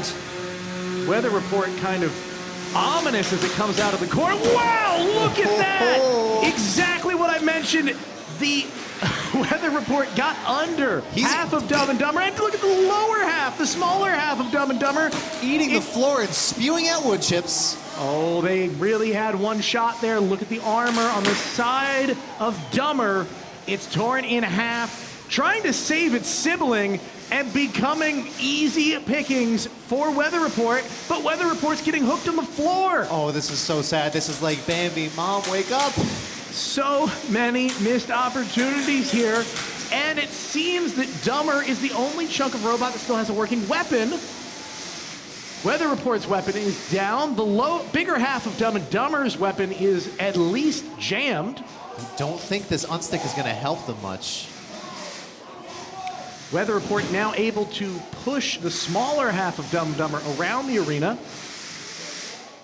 This is that weight differential coming into play. If you don't have your teammate, if they are disabled or if they're far away, you are not going to be able to win a pushing match against a robot that's bigger than you if you don't have the ground game. But the teammate is in play. Dumb and Dumber are both back in the fray. Remember, Weather Report is also heavier. It's a walking robot, rather it's a shuffling robot. It gets a weight bonus. This is now a shoving match, a 2 against 1, but it's. Yep, you're going to come back up behind and try to push. Dumb and Dumber smothering Weather Report, coming at them from both sides. This is no weapons are online. This has become a very strange sumo match. I've never seen 3 sumo wrestlers in the ring at once, but leave it to NHRL to show me it for the first time. We are nothing if not innovative here, Dima. Take a look at this. The front wedges on Weather Report just keep getting hooked in the ground. Every time they start to get a good push, they stop because they get hooked into the plywood floor. You can see these huge streaks in the ground that they made earlier. It does look like Weather Report is running great in terms of drive. But when you're getting smothered like this, you're not winning on pins. You are not. Now remember, pins are allowed. Pins are limited in time. You only have 10 seconds. And if you are pinning continuously, but not doing any damage in the process, not doing any harm, that actually starts to count against you. The judges are going to want to see that these pins and this aggression and this attempted control in the arena is doing something. If it can't do something, it really doesn't benefit you. It's up to the judges in 3 seconds to determine who did more, I think. Who got more attacks in, and then once weapons were down, who did more with what they had available. Who did more with Just Drive. Now look, oh, listen to that! The weapon on Weather Report has spun up for the first time in half a match. Were you saving that, bro? I'm sure it matters for the prove it period. Carrie Weaver may well have been saving that, and it's a gamble, because if that weapon was working and they didn't use it, it means they get less credit for trying to attack their opponent over the match. But it means that they also took less damage. So it's kind of a trade-off. It's a strategic trade-off. We also don't know. It might have just come back to life. What we saw, though, is a robot in the form of Weather Report that was essentially 100% functional, going up against Dumb and Dumber that had no weapon and, frankly, struggling drive systems and a good bit of structural chassis damage. So that last moment, that prove it period, is a huge, huge influence on what the judge's decision is going to end up being. Very, very big influence. I would not want to be in the judge's chair, one of the 3 judges' chairs for this one. I'm really curious to see how it's going to get scored, but we're going to have to wait to find out while they deliberate. Man, what a fight. Yeah. I love Weather Report. I haven't seen it in a minute. Weather Report it's got so much potential, almost in a literal sense. There's so much potential energy. It's a heavy robot, it's a heavy hitter, and it's got so much driving power in those shuffler pods. Let's go into the replays and see how that affected this match. See, Weather Report kind of lumbers out, immediately gets stuck on the floor, and chucks the ever-loving hell out of Dumb into the arena wall. That is a massive hit that just bent the bottom plate of half of Dumb and Dumber for the rest of that match. They never quite recovered. That weapon never came back. Then you can see the smaller half of Dumb and Dumber really bringing it to Weather Report. I gotta say, I'm frankly astounded how well that smaller, lighter weight robot was able to push around Weather Report for such a large portion of that match. Me too. After that first really big hit, the chuck as you described it, Dumber came in and took control, proved that it can really affect Weather Report despite being smaller in width, smaller in weapon, smaller in weight, but it strutted its stuff equally appropriately. I'm really curious to how that judge's decision is going to play out. But in the meantime, Jake and Kyle have some words for me in the audience. That is absolutely true. Thank you so much, Dima. Jake, as time keeps on ticking, we move closer and closer to prime time, and we finally have our 30-pound bracket settled for the primetime hour. Let's go over that right now. It's one of the most interesting brackets right now, Kyle. We got Lil Lash versus Synthesis 30. Ooh. But what's important here is who fights Kaza Eins. Kaza Eins has a great record going on right now. But what it's weak against, control bots. It has the possibility of fighting Red Storm into Lil Lash for that final spot. If Kaza Eins can duck and cover through those control bot fights, it's got a path to the finals, but it's kind of an uphill battle. Down here, we've got the battle of the reach games, Spartan 30 versus Overlord. Big vert, big horizontal. We're set up for some great hits there. And then down here, we got college versus college. Anxiety from the Robo-Bees. Stingham versus Colossal Avian from Illinois. Fighting Illini. Let's see what happens. So excited to see it. I'm definitely looking forward to seeing those two blades impact. Cannot wait. We've got that 30-pound action coming for you during prime time. Join us tonight. So excited to have you on that stream. All right, so let's go to Cage 1, where we've got more big bot action for you right now. And to call every second of it, we're going to go to Ricky and Dima in our play-by-play booth. Well, Grander is back in the big arena, and they are going up against Honeyfied. It seems to me we've had a lot of these horizontal versus big wheel fights today, Dina, and the big wheels have had some surprising upsets. Big wheels have been rising to prominence in the meta, and it is lovely to see them do damage or get damage. So this is going to be exciting. 3, 2, 1. Fight, robots, fight. Away we go. Honeyfied out of the corner quickly, circling its prey. Grander looking for a big hit. This is some fancy footwork by Granger. Ooh, interesting. That is big. The top plate on Honeyfied is the flat pack laser cut version of the horizontal spinner. That is weak to the kind of hits that Granger can put out there. But they definitely weathered that storm just fine. Losing some tread on the wheels. Honeyfied's horizontal is at a perfect angle to start eating them up. What is that noise? Do you hear that? That is a sad something. That is a whine if I've ever... Look at this. Granger trying desperately to unthing itself. This is a robot that has done the thing. We call that the moment when a robot gets itself stuck in the one position it can get itself stuck in. It did eventually get it. Oh my God, what a hit. Grander sending Honeyfied onto the arena walls. That is going to require an unstick. That's why you have somebody close to the button so that you can call for that unstick when you need it, and they call for it as soon as the KO count starts. And now Grander is taking a... Whoa! You got to be careful running your weapon into the house spot. You could break it that way. Did they? What? This is a ridiculous move. We've seen robots try and hold back the house spot. We've never seen a big wheel try to hold back the house spot. Looks like it might be working though. This is ridiculous. If the audacity, the sheer audacity. Okay, the weapon is still live. They did spin it down. That wasn't a breaking. That was they agreed. Don't run it into flow. Wow. Now look at those gashes in the top plate on Honeyfied. Honeyfied is still driving. Both wheels are still... a fire has broken out on Granger. That's a fire in the left half of Granger. Oh, that is the weapon system down on Granger. Those big hits against the house spot obliterated the electronics, but it's not gonna matter. Honeyfied is on the rails. They're counted out, and your winner is Granger. They got Jillian Doolittle taking home a big win. Lyndon and Jillian together.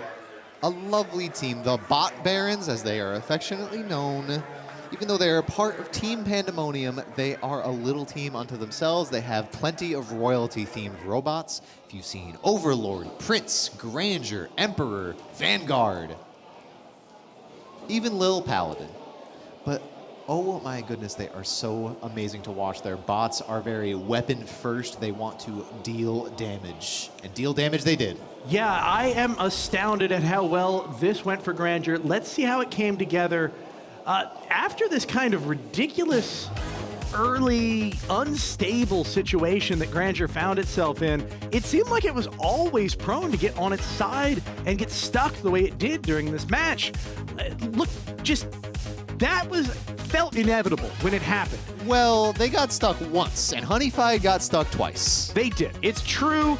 I am just, for Jillian's sake, I am glad she was able to navigate her way out of that particular situation that's not easy for a robot like Grandeur. I believe Lyndon was holding the controller today because Jillian is driving Overlord. They take turns. They take turns on player 1 and 2 when they're playing video games together. But here's the moment where things started to go really south for Honeyfied. After that long unstick attempt with a mini scuffle with Flo, immediately after that, Grandeur was on fire, but it didn't matter. Here's the moment where they got stuck again and did not have a second unstick attempt to save them. I have to point out, I have never seen a robot, a big wheel robot, play the control bot game ever, let alone as well as we have Grandeur playing today. There were like 4 or 5 moves there where it bullied an opponent, it pushed an opponent, it went after the house bot. That is unheard of, and it's unheard of to try. It is bonkers for it to win. Well, I think that is credit to all of their experience because they build and they pilot so many robots. They are able to do things that they might have got experience from one archetype, and they're able to translate it to a big wheel in ways that other drivers might not be. Maybe they've just competed so much, they're like, well, we got to try something new. What's left? They have tried it. They've tried the plan A. They've tried the plan B. And now they're able to exact plan G and smack Flo off of Honeyfied. Listen, Dima, they're inventing Roman numerals for new plan numbering. I'm seeing plans I ain't never seen before. Yeah. Well, that's something we're going to see, I think, more of. Well, definitely more of, because I think Grandeur sailed through to a victory that they will be hyped on as they move into the next round of the tournament. I am certainly hyped, but we are preparing another Beetle fight in Cage 2, and this one is going to be Turbo Fiend versus Berserker, red on red action.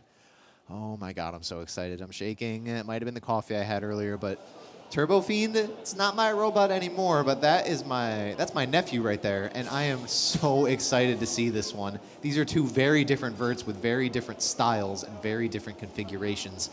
Interested to see this one play out. Is this a situation where Turbo Fiend is going to grow up and find out that you're its mother instead of its aunt? You said that, and I almost started tearing up.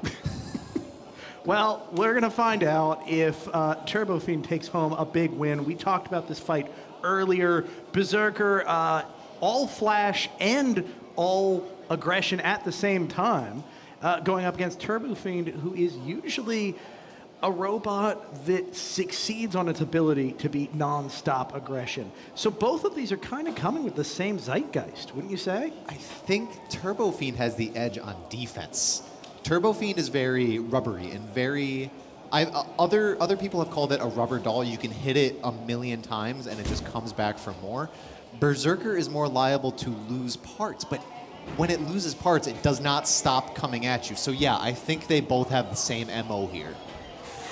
Well, it's going to come down to who can deliver better on that particular MO. And I can see in Julian's eyes, he is hungry for it. Oh, he called shots like Babe Ruth earlier. When a Papazian is sure of something, we get it done. 5, 4, 3, 2, 1. Fight. Robots There we go. fight. Neither robot fast out of the gate, both looking for their opening. Berserker going for it, not able to connect. Oh. Turbo Fiend chewing away, but that was on the hardened steel of Berserker. That ain't gonna do the damage. But now, that hardened steel is gone! Look at all those sparks! Berserker head over heels there. Only one fork left. Now Turbo Fiend upside down and taking a roof shot in the process. That could have been worse. Julian looks like he's locked in, though. He's not looking like he's... Oh, that is teed up. Berserker is looking like a tasty treat. He is making the KO count start, forcing Berserker to call for the unstick. Didn't even need to call for it, but Julian is going to take those free hits now. This is what we have seen all day with Berserker. That long fork just seems to make them unstable in a way that gives them an extra second or two to get self-righted, and that is a liability. Plus the equation changes when you only have one. When one fork gets ripped off, Oh, and there is a belt missing. That is the left-hand drive on Berserker. It's really going to struggle here. It is running, but it is definitely hampered. You know how we know that's Berserker's belt? Because Turbo Fiend does not have belts. It does not have gears. Ooh, that is a brutal hit on Turbo Fiend, though. Berserker, despite the damage, really taking advantage of this situation. Looking for those big hits on Berserker. Excuse me, looking those big hits on Turbo Fiend. And now Turbo Fiend turning the game around, hitting Berserker into the house bot. We are neck and neck here, even though Berserker is exactly what I said. Despite the damage that it's taken, despite the chunks that it's lost, it is not letting up. Neither one of these robots has given up an inch despite a lot of material laying on the arena floor. Well, here's the thing in the last minute, either Turbo Fiend takes no damage or it takes all of the damage, so I think he's firmly in the driver's seat now. It drives pretty well invertible, but you still have to be careful. Well, I noticed Turbo Fiend is going head over heels more and more often as this fight goes along.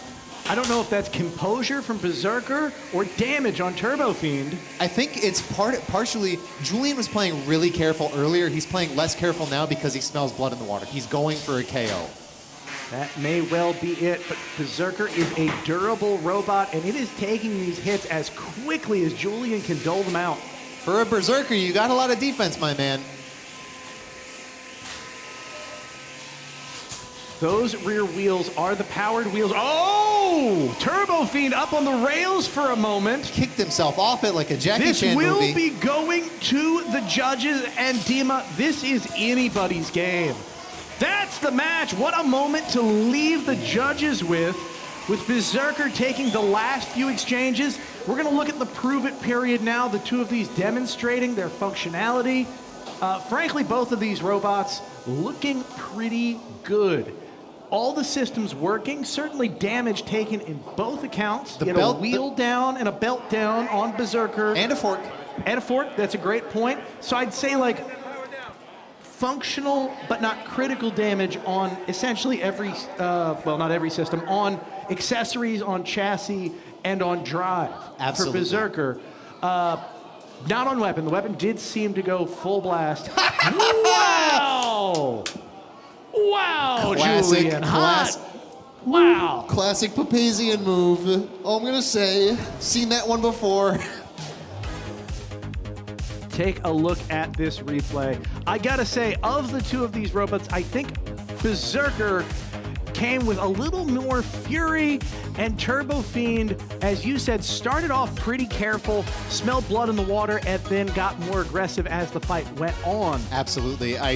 You see these chain hits, this is probably, in my opinion, this is the combo that defined the match. This is where Turbo Fiend scored hit after hit after hit, and yes, they were locking horns a lot in the last segment, but we can't forget this moment. He chained enough hits to get Berserker stuck, and then immediately after Berserker started finding its footing, took even more free hits. This was a really dominant segment of the fight. I don't think Berserker had a moment like this where it got to be equally dominant, even though it scored some hit of its own. I don't know. I think there were several periods of time when Berserker was able to chain their own hits. True. But it was not as dominant as seeing a robot helpless on its head.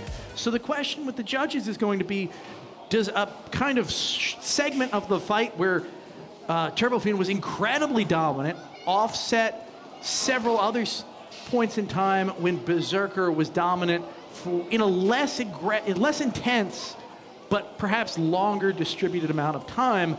I would not want to be a judge on this one, Dima. Oh, I would be. But yeah, you would love to be a judge because you could potentially put a bit of finger on the scale there. Not that you ever would. Let's head over to Jake and Kyle before I assault Dima's integrity any farther. My honor. Big updates coming your way. Turns out Dumb and Dumber pulled off I'd say, upset win against Weather Report earlier today. We got a 90% chance of Weather Report losing that fight, unfortunately. It's at 100% now. Okay, 100% chance.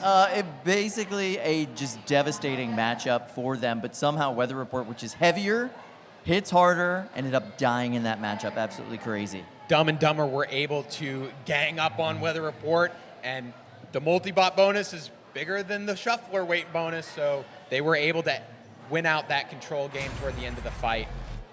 All right, so we are going to go back for some more 3-pound robot action. This is Try Harder in this corner. I love this robot. It's so silly.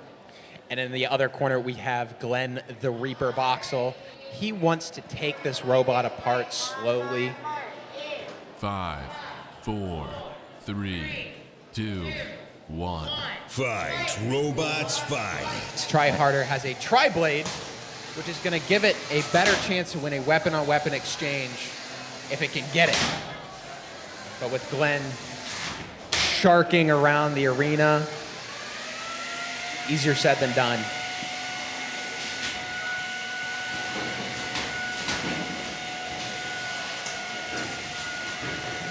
Try Harder looks to be locked up on one side, not mobile. Glenn able to keep them in their corner, take the center of the arena.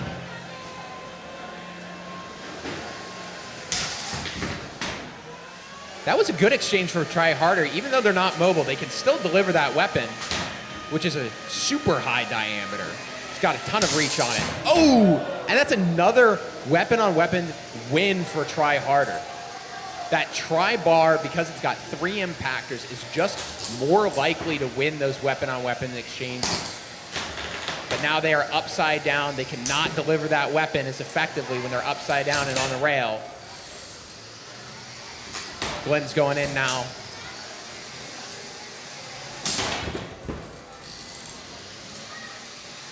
Real showcase for the durability of Caldera in this matchup. It's been tossed around a ton, but it seems absolutely no damage is accrued. There's a reason why it's the #1 seed, and durability is a big factor there. If you can hit your opponent confidently, it's a big edge in fights. Try Harder upside down now. Glenn looking to deliver that weapon. He's been through so many fights, he just knows what it looks like to have an opponent on the foot. He knows how to take advantage. It's really measured aggression. Oh! And the weapon has been pulled out of Try Harder. Yeah, and you don't see Glenn panicking and running in for more hits. He took his time, he took his moment. It's the slow disassembly that's really effective. There's just a lot of experience on display. Glenn is such a measured destroyer.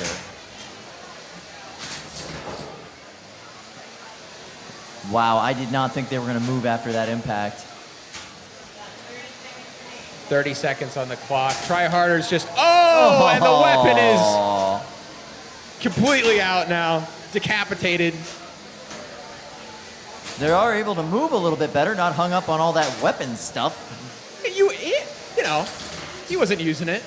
Now the robot's lighter, it drives better. It does seem like the left side, what we're looking at now anyway, doesn't work. And Glenn showing aggression, that measured aggression all the way to the end. Way to make it to the bell, Try Harder. Never giving up, always trying harder. Prove it period happening right now. Try Harder showing as much emotion as they can possibly muster. Glenn taking a sigh of relief. Even though he's confident, every fight is a risk. With risk, something might happen. You never know.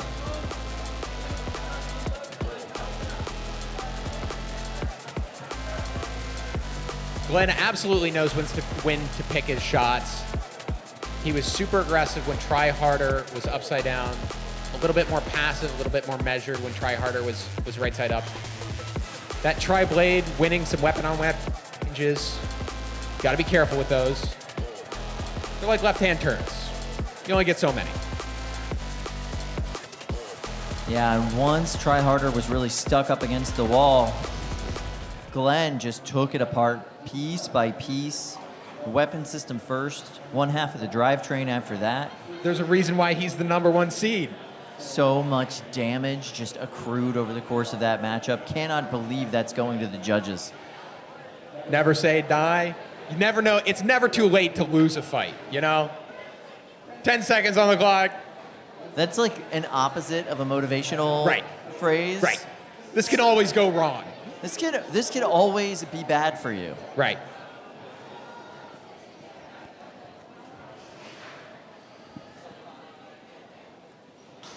We've got Glenn Boxall tearing through the 3-pound division. He desperately wants to qualify 3-pound Caldera at this event.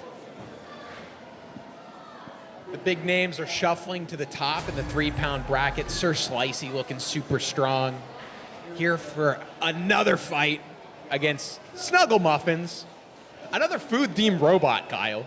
I love a good food-themed robot, and to Food-themed call robot. all of this delicious action, we're going to go to our friends in the state-of-the-art play-by-play booth. Ricky, Dima, let's go.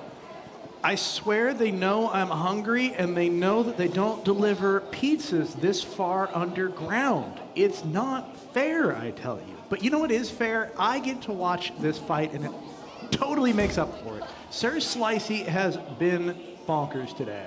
And Snuggle Muffin, it's just adorable. It is adorable. I am so glad about the googly eye renaissance. There was a brief moment where I didn't see that many googly eyes up in the pits or downstairs. I love them.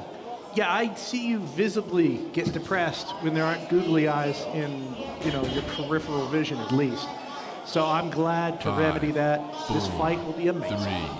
3, 2, 1. Fight. Robots Away we fight. go. Both robots up to a quick spin up. Interesting. Sir Slicey losing the first engagement. Will that be a sign of things to come? As it bounces around the arena wildly. Evan's trying to get some control. Finally got it. Oh, but Snuggle Muffins has drive issues on its left-hand side. Yeah, but Evan drove the bottom of Sir Slicey directly into Snuggle Muffin's weapon. Listen, it doesn't matter if Snuggle Muffins can't move all that well if it wins every single engagement. Exactly. And it can still do that with one drive side and a good set of forks. Can Sir Slicey find an opening and seize on it, or is it going to keep losing these engagements? Maybe Evan's being a little too headstrong here. Here we go. Definitely trying to circle around the crab walking that Snuggle Muffins is doing. Too many head-to-head engages, and Sir Slicey might lose. He needs to use the drive to his advantage. Yeah, but it is wild to me how effortlessly Snuggle Muffins is getting underneath of Sir Slicey again and again here. Even with only one drive side working, it is almost, I'd say, in control of this fight, which is just wild. Doing such a good job of keeping its weapon pointed at Sir Slicey no matter what. Also, the crab walk game is on fire. As a Marylander, I can tell you this is some premium crab action. Break out the Old Bay. We might need it after this one. Take a look. Take a look. Always weapon towards enemy, to be sure. But also, every time Sir Slicey goes into attack, Snuggle Muffin, that's the moment. That's what he needed. Let's see if he can keep making that magic happen. Apparently not. As soon as that happened, immediately Sir Slicey is back on the defensive, despite being the more mobile one in this situation. Snuggle Muffins hasn't even really had to use his lifter. There is a lifter there. Now look what Sir Slicey has learned. It's doing these sort of gentle... Oh! Wow! The lifter comes into play! Textbook! Fantastic move. You forget that that's there, but it has so much more reach. So what we were seeing is Sir Slicey slowing down, saying, if I'm losing engagement, I'm going to back off. Snuggle Muffin says, you know what? You're still inches away from my weapon. I can still lift you, flip you, throw you. This is so interesting. It pulled that out of its pocket. That's a ridiculous move, Jimmy. Oh, a hit and a flip right there. This is stunning. This is really impressive driving from Kevin Kane. Oh my goodness, still is able to stay square in that engage. Evan Bimji is a heavy favorite here. There's a reason everyone thinks this robot is so powerful, and it's completely met its match. And now the drive has come back on Snuggle Muffins. And now for the prove it here to the condition, he's got full drive. Wow, oh my and it's God. just immediately, entirely dominant. And as soon as he gets his drive side back, he goes right in for these last 20 seconds. A wild outcome. Kevin Kane putting on a clinic on what to do with a robot that doesn't work the way you want. He used every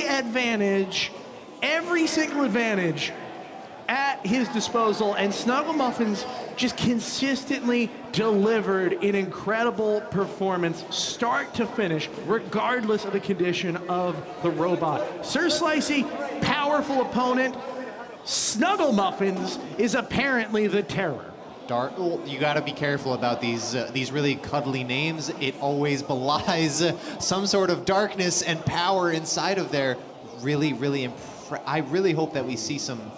I really hope we see some of that lifter action in the replay. Always listen to put a lifter on it. It's why we told you that at the top of the KO show. Truly, the story of the day is the put a lifter on it. Look at this. Look at the hesitation. And it's not that it's a mistake. There's the lift. What a move! It was so perfect. As soon as Evan lands on the front of the lifter, just activate it. It completely capitalized on this strategy that Evan made throughout the thing. He's going to say, I'm going to gently go in, and I'm going to try and get a hit, and then I'll back off and get a hit, back off. And he forgot that Snuggle Muffins just has this reach in a weapon form that is at his disposal and can do something like that. And at the very end of the fight, Kevin Kane shrugged a little bit. I don't know, says sort of a gesture like, I don't know, I'm too goated.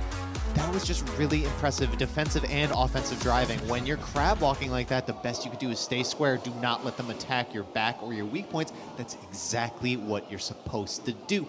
Kudos to both drivers. I think Kevin might take the edge there, but we'll see when the judge's decision is announced.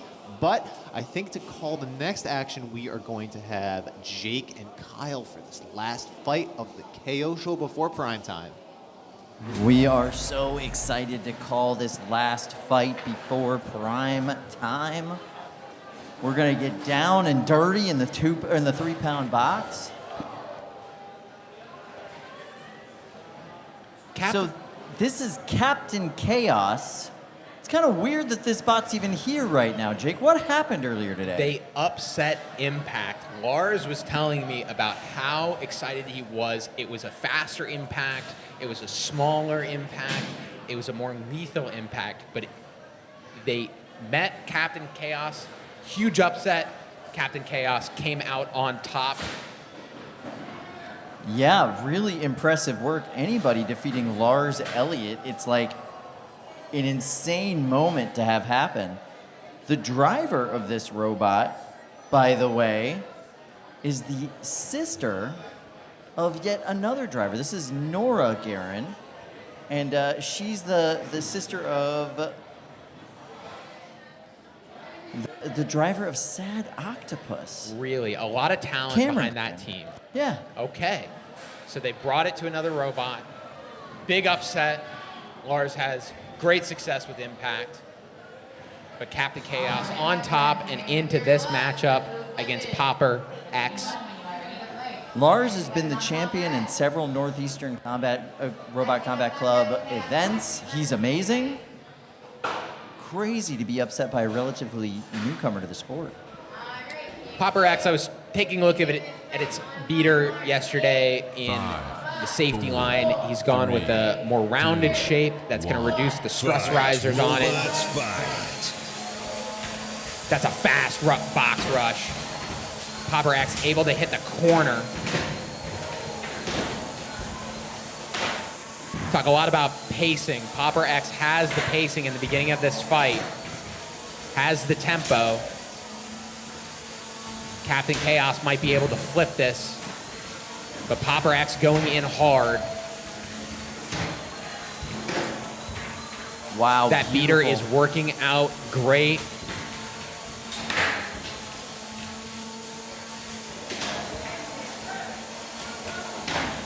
Popper X's goal right now is just to maintain tempo, keep Captain Chaos from delivering good impacts. Captain Chaos on its head, trying to self-right. Stuck up on the rail briefly. If Captain Chaos has a moment, it's now.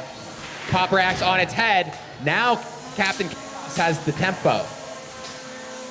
But Jordan's able to regained control of the fight, back up on his head. Roof shot. 2 roof shots. This is a beetle weight fight of all weight fights. You got roof shots, you got fast action. You got a minute and a half to go.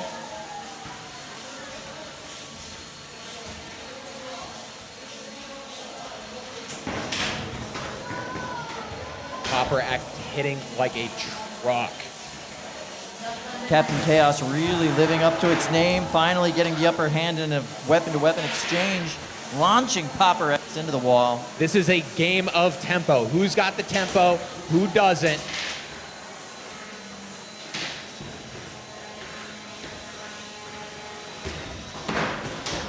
So far, Popper X has been able to maintain it. And Chaos looking for a shot here. Anything to turn this back in their favor. 52 seconds left in this matchup. We are getting down to the wire. Will this go to the judges, or will one of these bots finally get a kill blow? Last minute, what you're looking for is weapons spinning slower. Maybe you start running out of battery. As that voltage decreases, so does the RPM of the motor. You start winning with some weapon-on-weapon impacts that you weren't winning in the beginning of the fight. Now Captain Chaos stuck in the wall. That is bad. They are in trouble. Popper X now stuck in the wall. Captain Chaos has an opportunity, and it's now. 15 seconds on the clock, on the back foot for the most of this fight.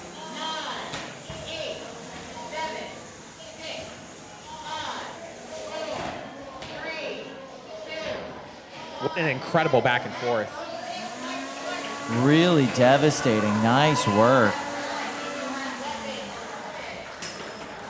Oh! And no! Popper X just caught fire, Kyle. And that was during the prove it period. It worked at 3 minutes.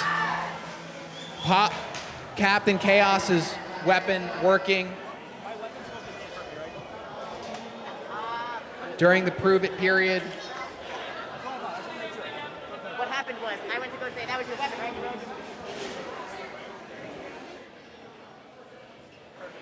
All right, so quick update, judges' decision. Snuggle Muffin did, in fact, defeat Sir Slicey. What a upset there. Put a lifter on it. It's now, that simple. Let's go ahead and talk about prime time. We're going to find out the winner of this fight in prime time. Join us in just a little bit. We'll be off air for just a short period of time, but join us back here for prime time.